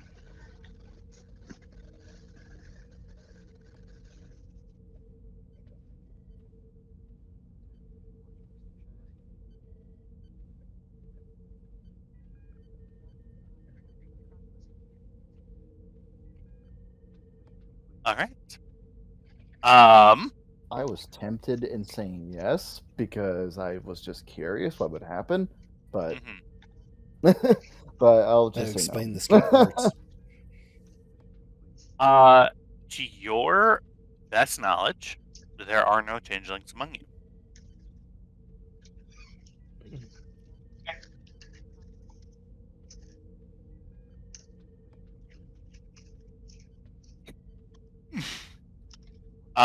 Cool. Any other questions or advantages that you would like to create? I'm good.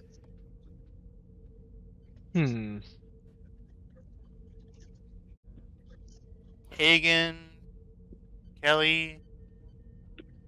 I'd like to create the advantage that we get ingratiated with the Romulans. Okay, tell me more. That sounds fun. Like, are we talking, like making friends with them? Like, what are you thinking? I was thinking more like, yes, basically that Hagen makes a good enough impression that they are not actively hostile or suspicious of her. Yeah, I'll take 2. They were never really suspicious of Starfleet, just the Klingon. But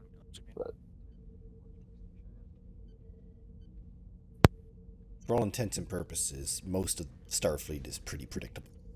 Our tactics are unpredictable, but how we'll react to a situation is incredibly predictable. You're doing Indeed. bad things. Stop it. I will end it there. After a while of schmoozing, There was something I wanted to do. Yeah. I wanted to scan for bugs. Sure. Tell me with what means are you scanning for bugs? I have a tricorder for an eye.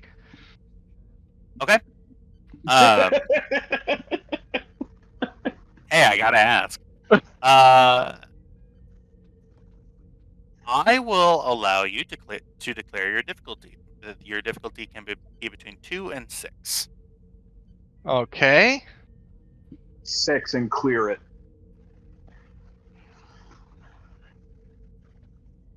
Fuck it, we ball. Difficulty 6.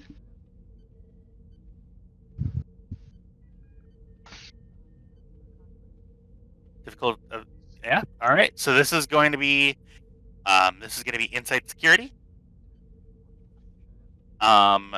This will be difficulty 6.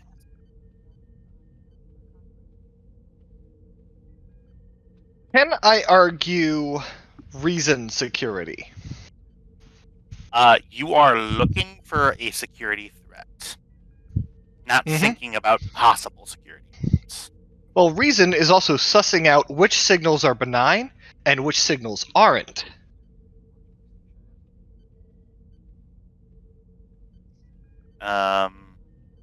It's unfair because I see your point, but it will allow you to use your best stat. All Which right. is the Yeah, I'll point give of it to you. convincing you. Awesome. Sometimes people are good at stuff. You cannot make that argument. Y'all are very good at a lot of things. It's not that any one of us is good at everything. It's just we got our bases covered. Okay, so definitely espionage focus. Yeah. And I will go ahead and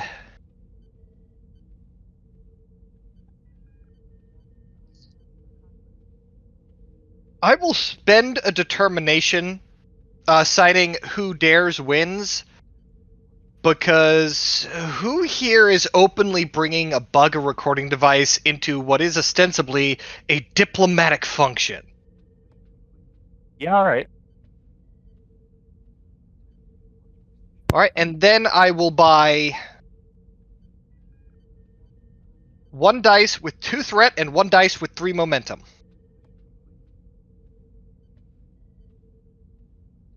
You are 0 for momentum. I should have Go ahead. swapped that. All right, you have 1 momentum. Yeah, okay. There we go.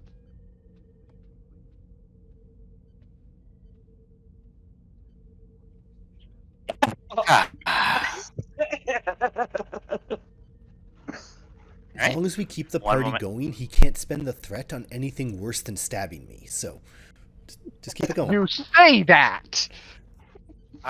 That's a really horrible thing to say. Yeah, because it's Why would you very, say that? very, very wrong. It's untrue. It's a lie. You're lying.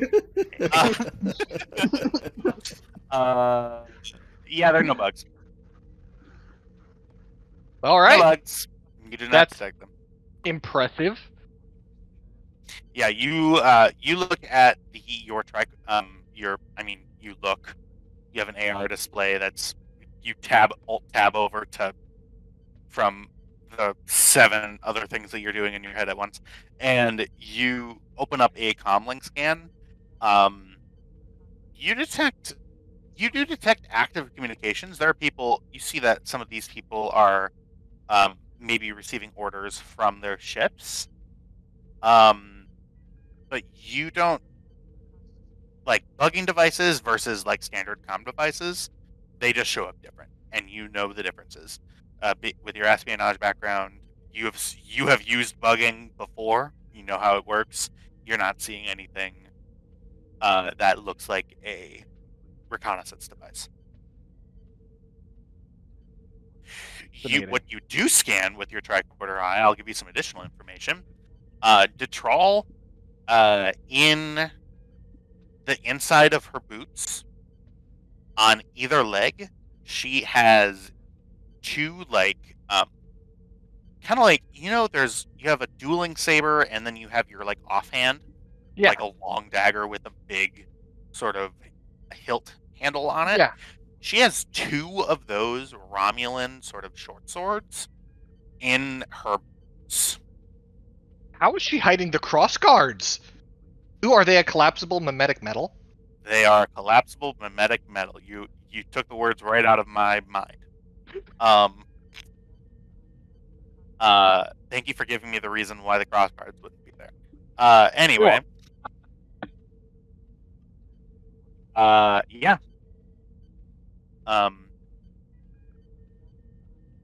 You learn that. The party...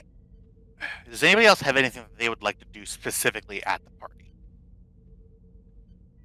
No, cooler heads are going to prevail from what I originally wanted to do. Ooh, you should tell me what you originally wanted to do, so I can goad you into doing it. No, I'm good. All right. I do need to have a conversation with Czech, but now is not the time or the place. With Brax, you mean? Yeah, Brax. Jack is dead. I mean, you can have a Well, what about conversation. Quim? Wasn't there something we needed to do with Quimp? No, he was just a source of illegally gained information. That led you into an Gotcha. ambush, but well, whatever, we can ignore that.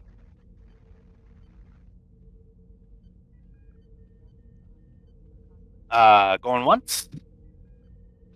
Going twice. All right. You all do what your duties all tell you to do. You make acquaintances with Klingons, the ones that are still, understandable, through the long night of booze. The Romulans tend to be rather conservative with their movements. Some of them bring out like books to read, on their sort of. They have data pads that they read on. They converse politely with people around them. Do you see that these two begin actually playing a game of Stratagema? Lots of finger wiggling. One wins. It's confusing. You see the darts continues. You see that this has turned into sort of these people over here have turned into sort of a darts like party. They have many pitchers of beer and blood wine, and they're generally making fun. You see, after a bit, a lot of people just sort of come over there because that's sort of where the loudness and the energy is happening. The Klingons, a lot of them have broken noses by the end of the night. You see Dr. Talos has been walking around being like, hey, that's going to get infected. He's then told to fuck off because broken noses are cool. Does his best anyway. You see Admiral Yannick comes over and sits and talks to Brax for a bit. Dr. Grix and Dr. Talos sort of discuss things, and then they walk out. The party eventually settles down to a cool hum. You see a lot of the Romulans end up leaving when is conventionally appropriate. You see the Trawl still hangs out at the bar along with her 4 other associates, and they're just sort of speaking to themselves. The Klingons all go home to continue the party on their ships. Brack sticks around and follows Admiral Yannick out. The area begins to sort of clear. You see that people go home, and all that's left in your room is a table of 4 people. The Admiral has already left. Quimp is sort of being like, hey, y'all need to let go, but he's not really bothering you guys. And Detrall walks out, but before she walks out, comes over to you, to Captain Edwards, and says, if you need to see me for whatever reason, you know where you can find me. And she walks out. Nick's going to like undo the top buttons of his dress uniform. Sersha sips her drink and looks at the door and looks at Edwards and looks back to the door. So, we haven't. It's been all of probably like 7 hours since we got here, and I left the ship instantly and then told them all to go break a couple of rules and then meet at a party. I haven't had a chance to talk to anyone. Yeah, and this has been Yeah, it threw our plans out the window for sweeping the ship for changelings.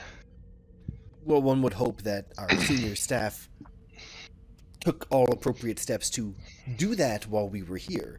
You don't need to do You guys everything want yourself. any drinks or anything? You're like alone in here. It looks kind of sad. I'll take There's another whiskey blood old fashioned. wine. I'll take a blood wine. Yeah, all right.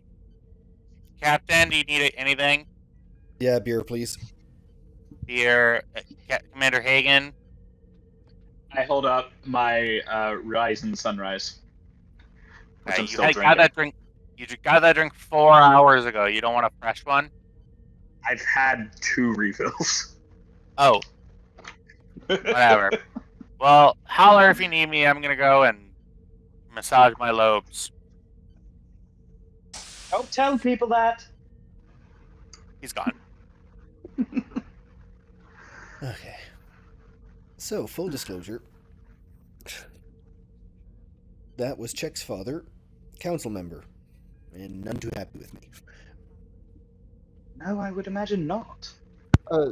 Has Raquel ever met Prax? Or probably not. Probably heard of him, but not met. Commander Czech and his father, keep up appearances as like, a dutiful son in Klingon society, honoring his father. But when Brax was sort of out of the picture and y'all were just doing your own thing, Czech actively sort of did not like his dad. You know that. He would like it actually surprised you. You idolized Czech for a while because he was sort of your definition of what a Klingon should be. But the one thing that you never really got over, Rokel, was the disrespect he had for his dad. That was the one thing that was like, this guy's kind of. He's not. I mean, he's Klingon. He's badass, but man, that thing. So the relationship between father and son is a little shaky, basically. Yep, I would agree with that.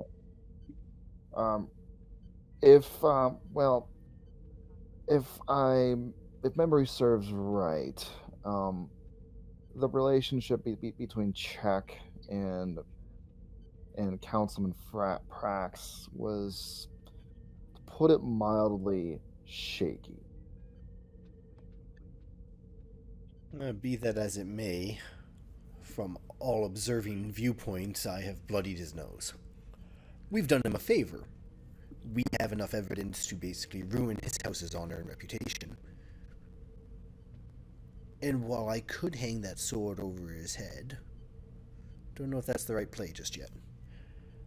But No, I believe that having an ally on the Klingon High Council may be more beneficial than having an enemy.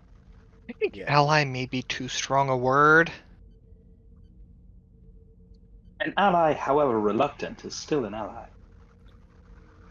I would advise against trying to axe him, but instead maybe use that to your advantage. Axe him. Were we talking about killing him? I wasn't. What? Did I miss something? Figuratively speaking. oh, you're not being nearly as figurative as you'd like to be. Yeah, he straight up said,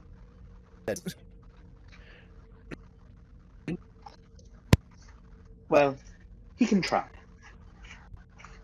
on a completely different note, Kestra, can you prepare additional quarters on whatever deck we live on, deck 4? Deck 2. Lieutenant Commander Detrol, deck 2. Lieutenant Commander Detrol will be joining us for the foreseeable future. That's Remind new? me, is Detrol the intelligence asset that Starfleet has in the Tal Shiar? He is the intelligence asset that Starfleet has that was in the Tal Shiar. Gotcha. Ah, fantastic. We have a Romulan on board. We don't need one of those on board. They said the same. Careful, Unfortunately, Raquel, your Raquel. racism is showing. Unfortunately, I think we may. We are the flagship out here. If we don't have a Romulan aboard, it looks bad for the Alliance. We don't need their help. No, we very desperately do. No, we don't. The help they're going to provide us is a dagger in the back. Rokel, I if there's one thing I know about the Romulans, is that they can always be counted on to act in their own self-interest. And you know what is in the Romulan Empire's self-interest? Its continued fucking existence. Which is threatened if the Dominion take over the Alpha Quadrant. Not to mention, how many fleets have we lost at this point? I haven't checked the numbers recently. We need their ships, and if We need part their of the deal bodies. is having a Romulan on my bridge, and so be it. And, well, this one I actually trust, so we could have gotten a lot worse. Does Rokel know Nope. about that? No, he has no clue. As a matter of fact, Rokel is not allowed to know about that. Yeah, he has no Oh, clue yeah. what happened. Very, very few people know about that mission, and most of them are dead now. Well, one of them is currently on Earth, but yeah. Yeah. One of them's on Earth, 3 of them are sitting at this table. Howard knows. Wait, is I that? don't think we had an Rokel would admiral pick yet. up? I'm Do you sorry? think Rokel would have the insight to pick up that neither Kelly, who has an intelligence background, or Hagen, who very much dislikes deception, neither of them seem very upset that there's a Romulan coming aboard? Rokel doesn't know that about Sersha. He doesn't care. He just doesn't like Romulans, period. No, what I'm asking is, do you think he'd clock that this isn't like a upset for the Starfleet officers here? Well, to him, Starfleet would just be acceptive of anyone, really. Gotcha. That's really great. That Rokel. Yeah. Good job. That's awesome character stuff. Yeah. Gee, I mean, yeah, Rokel, to you, truly, you're like, I don't know, man, the Federation is a lot less discerning than the Klingons are about who they let on their bridge. After all, you look at yourself in your role, Rokel. They allow you to be on the bridge. And I mean, it's sort of an easy comparison to make. Hagen, you remember, you're a couple of drinks in and you realize that you have a data pad full of extremely sensitive information that has yet to be examined fully and briefed. Oh, yes. We're not going to do in this room. Right.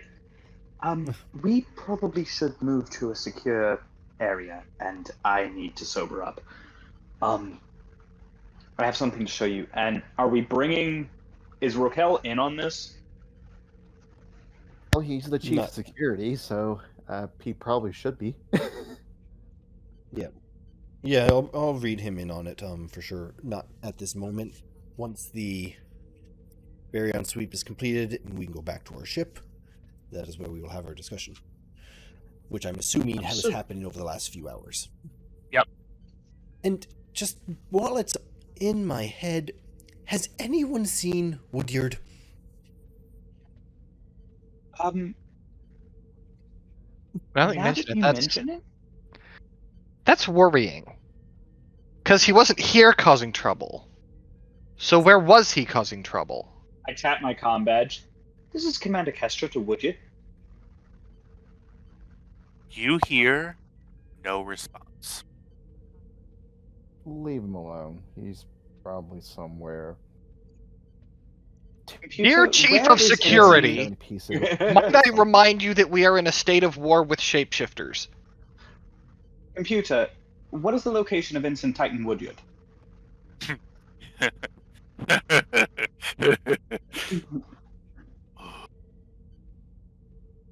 Ensign Titan Woodyard is not on board DS Fortitude. Motherfucker. Computer, what was Or the should last known downs the rest of her location of drink. Ensign Titan?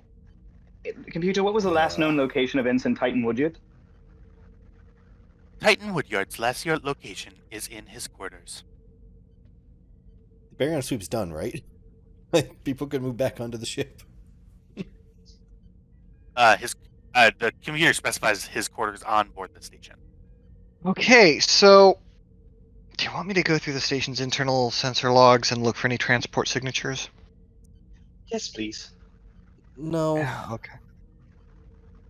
I think this is far more Titan than Dominion. Computer, are there any other comm badges in his quarters?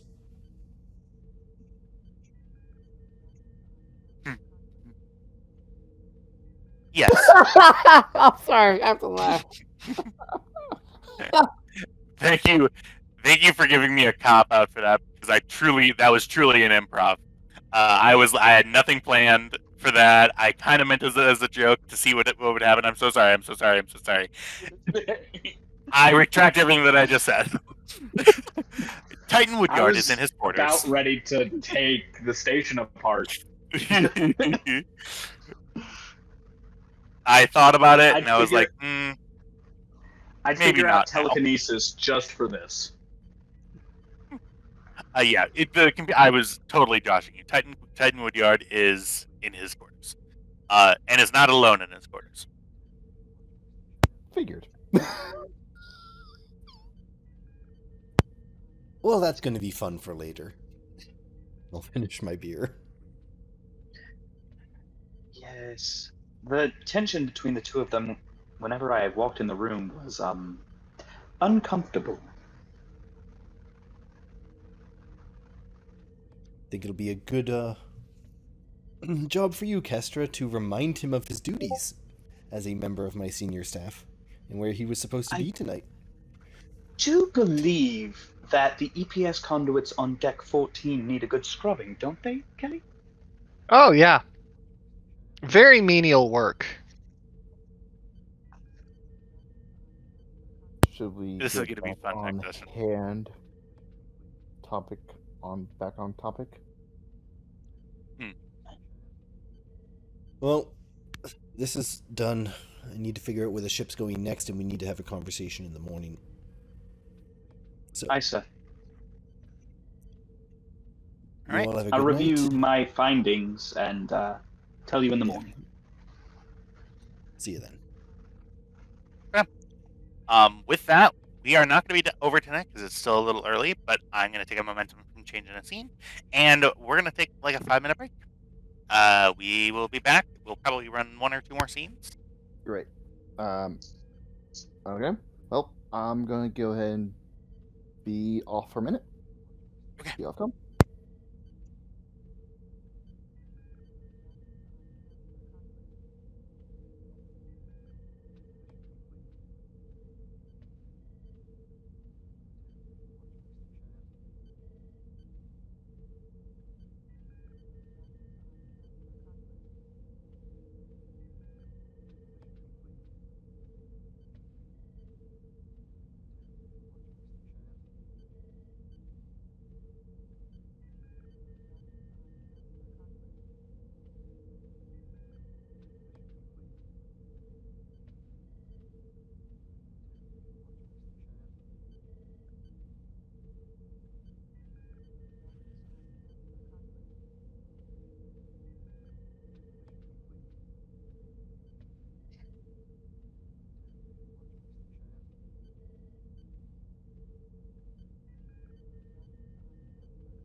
Welcome back.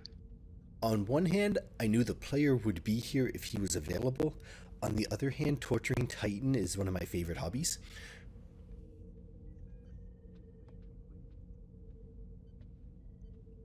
Uh-huh. That's all. So I just wanted to call it the fact that he wasn't here.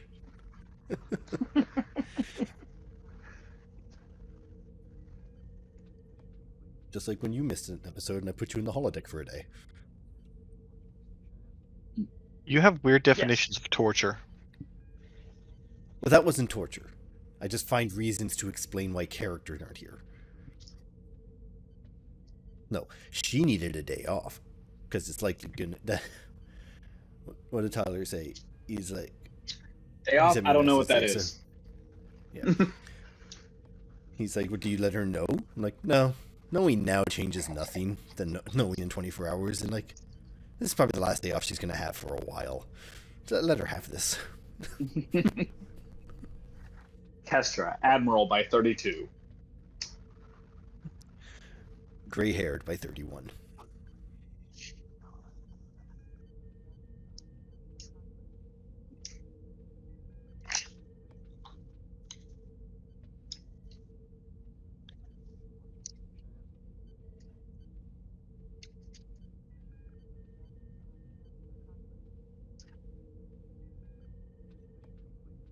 Mm-hmm.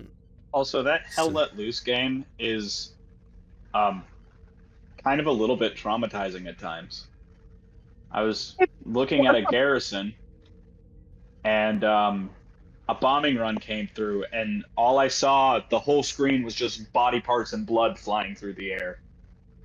And when the smoke cleared, they were all gone. It was like 20 people, and they were just all gone.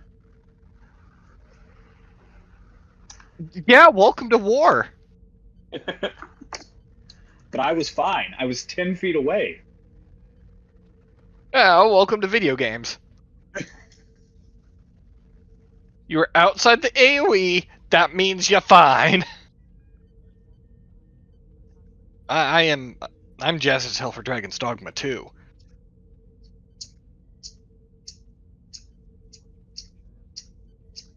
Been waiting like 20 fucking years for that game. So, y'all play any Hearts of Iron 4? Nope, not my jam. Sounds like a Nishizumi game. It is basically the original game is World War II simulator. I play the Fallout mod.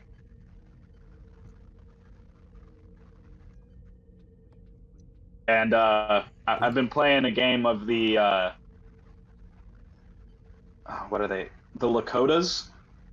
The Lakota nation survived the apocalypse, and they've just been going. And we took back Mount Rushmore and blew it up. You know what? I approve. Hey, Tyler's back. Ah. Is someone peeing? No more than usual. That's not pee. Okay. It's a bong. Well, that I fully approve of. Go to. So, Hagen, where do you go to analyze this information? I think I go to my room.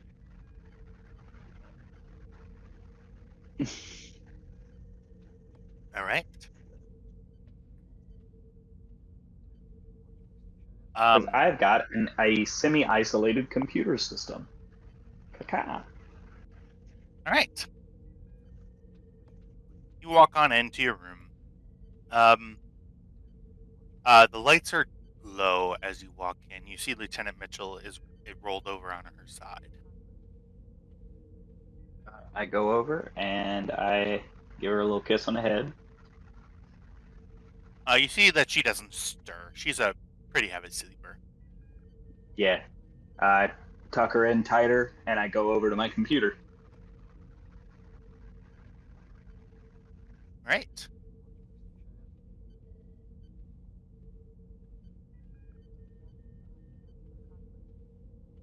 Yeah, you know that because you all had duties at the party, Sarah was actually in charge of the Baryon sweep, so she's been working this whole time. So yeah, she's pretty tired, which is why she's at like a light. Right. I rub my eyes because I'm pretty tired myself, and I start reviewing the data I've got. Okay. You go through this data, and I am going to ask for a roll just to analyze it. So this is going to be Reason Medicine. I'll say difficulty of 1. I'll give you a momentum for it. All right. Any focuses here? If you were to have like a neuro Puzzles? neuroscience or no, puzzles won't come in here. Okay. Neuroscience or like neurosurgery, I would give it to you, but not in this case. I had that focus at one point. Oh well.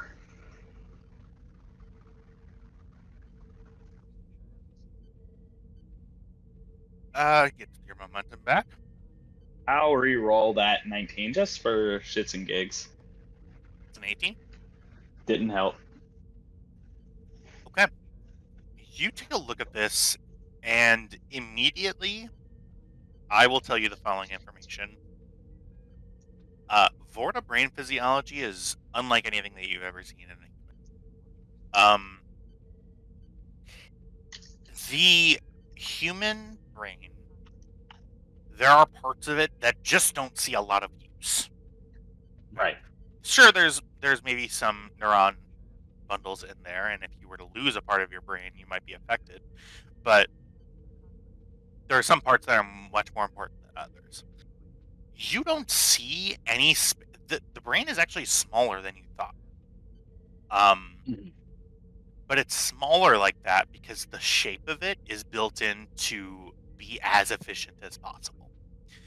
You don't see any I know right and left brain isn't a thing. You use your whole brain for everything. But just for the sake of my There's no hemispheres to this brain. No. It's all one piece. I'm just saying, you know how you're like, well, your left brain's for logic and your right brain's for creative stuff. That's not. Yes. That does not. Well, that using those things lights up different portions of your hippocampus and your cerebral cortex. So on the right side, you will get more engaged if you use like poetry, art, movies, that kind of thing. Whereas doing math problems, your left side lights up. It's right and left side of the brain. It requires nuance, but it's sort of like that. Right. Yes. This brain, you can tell, and you know from intelligence that from the limited exchanges that the Federation has had with the Vorta, they don't really have an eye for aesthetics. You know that. Just that's not from the brain necessarily. That's just something that you know, and it's maybe reflected in them. They don't have some sort of the creative, visual. You see their visual cortex is actually quite small. They don't have really great vision. Gotcha. But looking at this brain right away, you know that there's a part missing. That part is the hippocampus. The entire hippocampus is missing from this brain. There's an entire chunk of it gone. On the sort of ventral part of the brain, like the underside of the brain, is gone. How long ago was it taken? I will let that be your free medical officer question.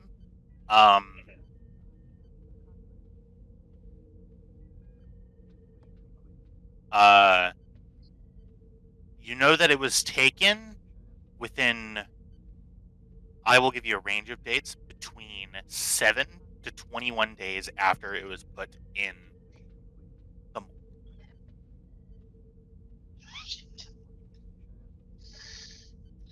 Shit. Okay.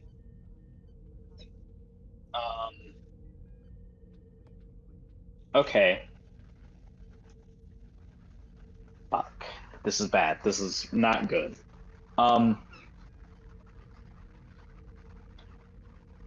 I would like. How did they access? Because the body didn't look like it had been operated on, did it? From a visual examination, no. I took a level 5 scan of his head, which is where the surgery would have happened. How did they get it? They transport it out? You see evidence of a very narrow hole that was drilled into into the patient's head. And then from that hole, you see that the microsurgery and cellular surgical techniques were used in order to extract this part of the brain and remove it without damaging the cortex itself, the hippocampus itself.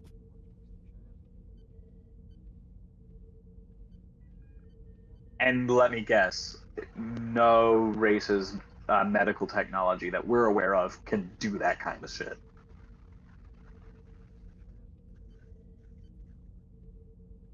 Like the level of precision. This would require usually like a full medical bed and specialized people who know specifically about the hippocampus of this specific species brain.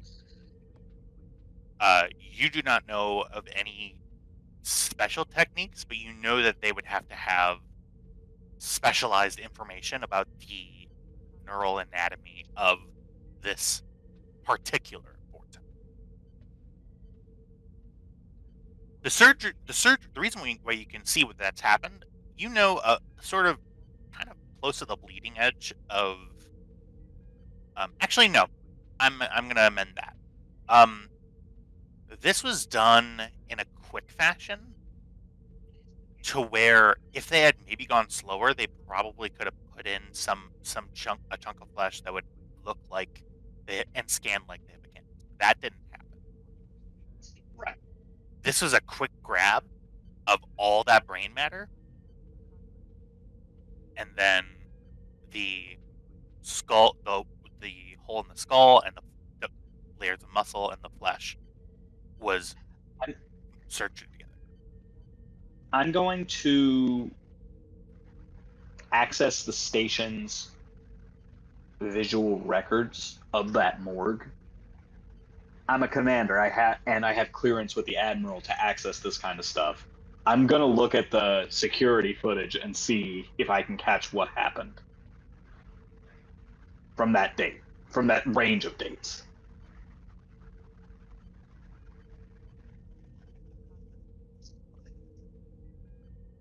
You pull up the visual record, and you see classification marks that your clearance cannot penetrate. I mean, with all I know, I'm pretty sure my clearance is top secret. Is this eyes only? You type in your input codes and you inquire with the computer. It's just simply not allowing you to access it. Normally, it provides you a designation as to who does this. There is no such designation, and you even look at the description of that area.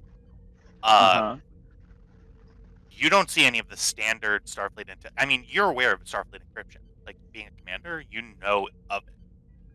This doesn't look like anything you've seen. Is there any contact this officer? You know how a lot of times when you bring up those kind of things, it'll be like classified information. If you're trying to access this, contact whoever. Is that there? Because that is 100% necessary on these kinds of classified documents. I'll take your momentum for that. Yeah. Yeah, sure. You see the designation of Starfleet Intelligence, and you see the chief, the head of Starfleet Intelligence, has encrypted. Shit. I exit out of that and put that in my report. Okay.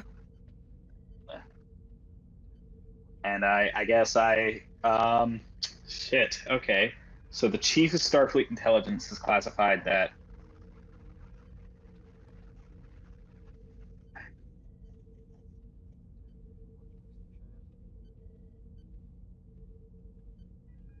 Is there any Now, other? here's my question. Yeah, go ahead. Here's my question. Is me having looked for that information going to get me in trouble, do I think? Because that's nothing. That's like, hey, I want to see this visual record. I'm looking into something. It says, nope, it's classified. And you go, okay. But do I get the feeling like I shouldn't even have looked at it? You don't get the feeling that people are going to come into the door with handcuffs, but you do know just the way that Starfleet system security works is that your query has been reported. Right. I guess I exit out of that, put it in my report, and go to bed.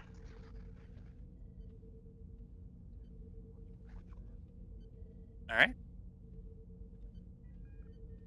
I mean, I don't unless there's something I should be looking for, but I can't think of anything.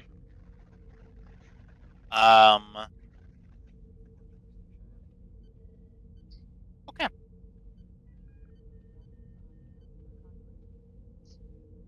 Oh God. Weedum. Commander. Ellie just has anime OST music blaring in her room. Yeah, you see Charles is like dancing, shaking his ass. Ooh, you said your own full name, Charles. Is he in trouble? What did he do? Jack, you hear you're sleeping. What is Jack? How has Jack been sleeping lately? I've been sleeping pretty reasonably well, although I have had to get up early, like the past few days last week. This kind of fucked me up a little, but yeah, I'm coping. If you mean Saoirse, yeah.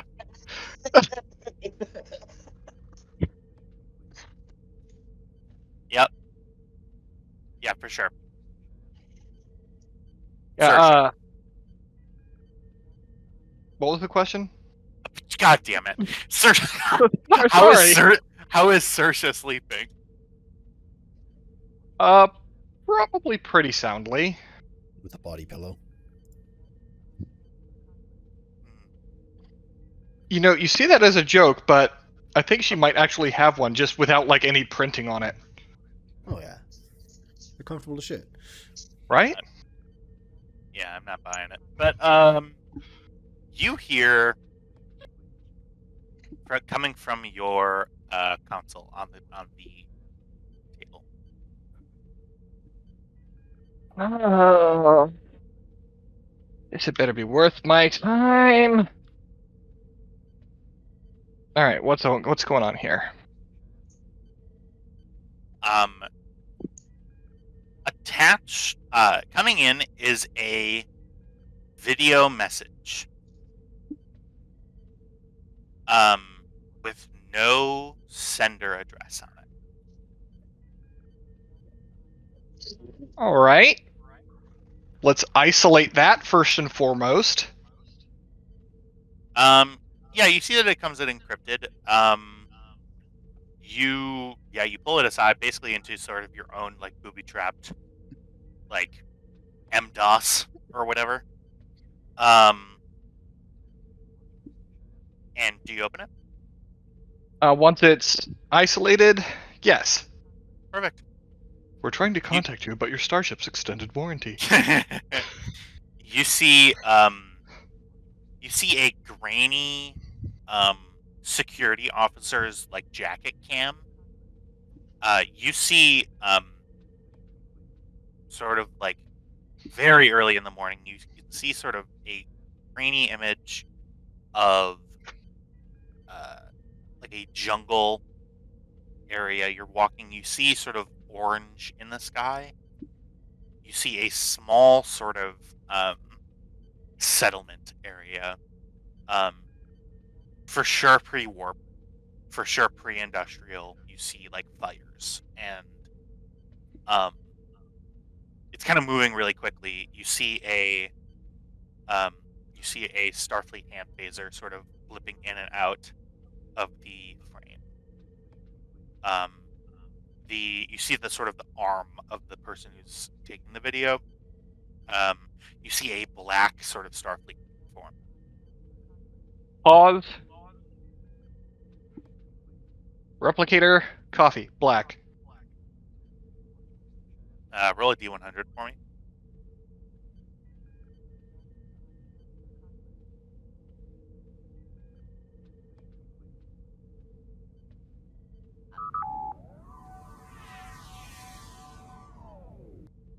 You see a piping hot cup of black coffee. You'll take it, move it out of the replicator. All right. Creamer.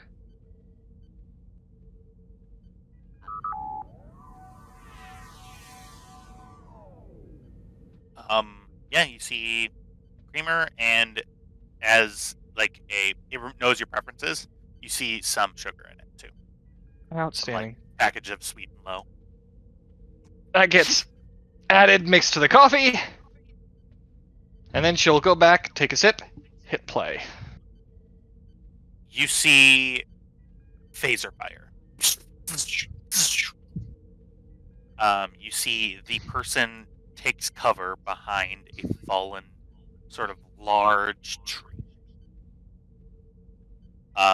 You see two Orion people holding long, like, two-handed spears, and you see that they're both vaporized.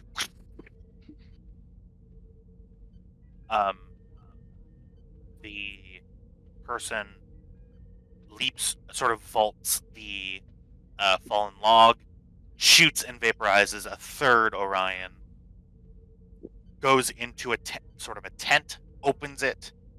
You see a woman laying on like what is like a makeshift cot. You see a child, a female child. You see they're both shaken awake. You see screams. The kid is wrapped up and taken. The woman is grabbed by the arm and pulled forcibly with them. And the audio cuts out, and you see transporter blue happens.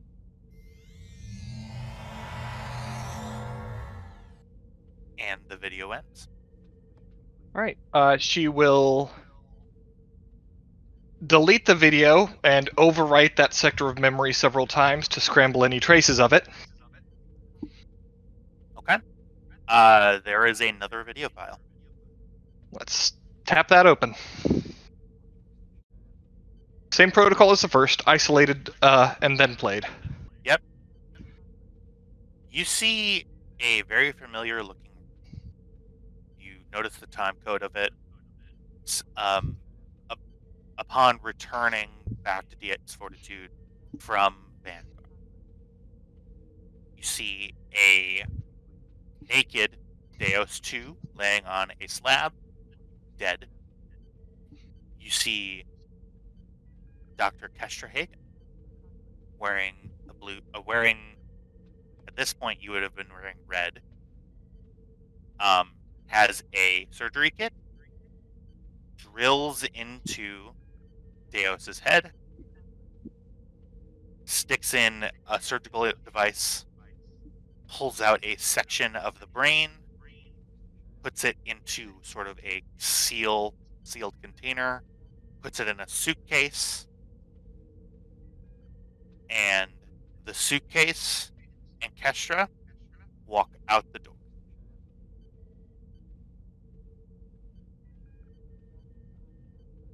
The video ends. Kelly to Captain Edwards and Commander Hagen. It's like 3 a.m. at this point. Oh, I know. Edwards, are you there? I answer I and see that you're muted. Yeah, sorry, I was muted for typing. Yeah, I answer Okay. instantly.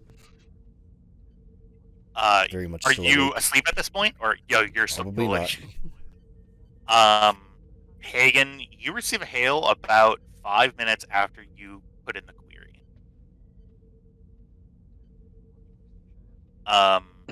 You hear Edward's response. Nick here. Go ahead. I think the three of us need to have a little talk. My quarters, please. Okay. I'll be there in like 10 seconds. It's down the hall. Anybody else that you hail? Kelly? Nope. He comes in pajamas. Oh, he's likely still half in his dress uniform. Like, tunic's probably missing, but... And we'll bring Hagen. Saoirse's actually wearing shorts and an oversized t-shirt. Says Stanford 1998 on it. So, two things we need to discuss. First, Captain, you asked a favor of me? I did. It's done. Thank you. Second, she hits play on the video and steps aside. Hagen, were you here when what happened? So what's funny is I've been talking for the last minute and I couldn't figure out why no one was responding. I thought you guys hated me. Yeah. Well, now we hear you. And it was muted. So Kestra is actually in her alma mater's t-shirt for her med school, and watches the video and goes, "Well, that's Hey, obviously not me." You watch yourself do an unsanctioned surgery. Well, firstly, I'd never use that technique. That would take a team to do. So that Kester is you better than are. Hagen, you are actually. You're looking at the technique. You're impressed. It's good. It's very good. It's not that they're better than me. It's that I don't have access to that kind of technology. It would take a whole apparatus to do what was done. Here, hold on. I pull out my personal pad, which I brought with me. Here, look. And I bring up my scans. The hippocampus was taken out at the cellular level with cellular surgery. I can do that, but I need the sick bay to do it. I couldn't do it on the fly in a morgue. Okay. Well, that answers one of the questions we have.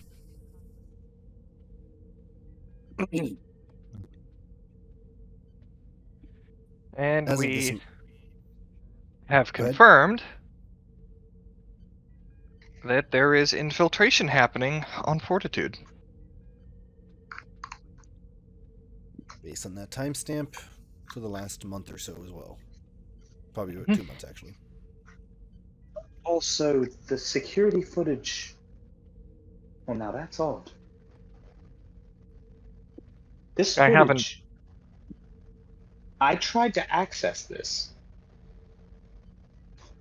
I just wanted to see if they had a record. It was classified by the Chief of Starfleet Intelligence. Well, let's just say a little birdie wanted me to see it. Okay. So, we're dealing with the Deus we know and love, DS Fortitude likely compromised. Our ship is currently the only thing we can trust because he just kind of finger guns at you two. We took steps to ensure that. Except we've Nope. allowed people back on board without a head count. That was all part of the... We discussed all I've of that. been- passively scanning, and this is actually true. I've been passively scanning everyone on the ship every time someone comes on. If there was a changeling, I'd know. It's impossible to miss them. Okay. Well, we don't even have our next orders yet. Might be here a bit. I think it's about time I invite Howard over for breakfast. Howard? Admiral Yannick. Oh, his name is Howard? Well, learn something new every day. I wouldn't have pegged him as a Howard. He looks I like thought it was Andrew. upset. I was thinking James. And with Yeah, the I can name see stuff, that. we let the scene it. We let the scene it. Mercy kill it. Nick is it's just just gonna, while end they're the having shit. their back and forth, he's just gonna take that coffee. Oh yeah. It has cream and sugar in it. It's not. I You're don't not a care. fan. Hey, I got you a French press. You still have that. Yes.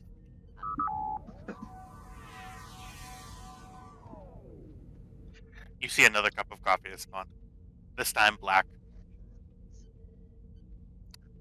The fact that your replicator works only adds to my suspicion as I drink the coffee. I should say that no one actually asked for the coffee. It was just simply accommodating you, which is very polite. And she sips her coffee. Are we 100% certain the Guan Yu isn't sentient? No. We have had 2 rampant AIs in this. Saoirse looks okay. over at the replicator. You I'm see a gonna plate of put cookies. Thank you. I'm gonna put that as problem G. I'm just gonna pat the nearest bulkhead. We're gonna treat you nice, and you're gonna take care of us. If that's the twist at the end of the season. You see another plate of cookies. This time with cupcakes. The Guan Yu has actually been a transformer this whole time. It's just. It starts walking through space. Yes. God, wow, what a horrible thing. Bring it. It's like an image. It's like that.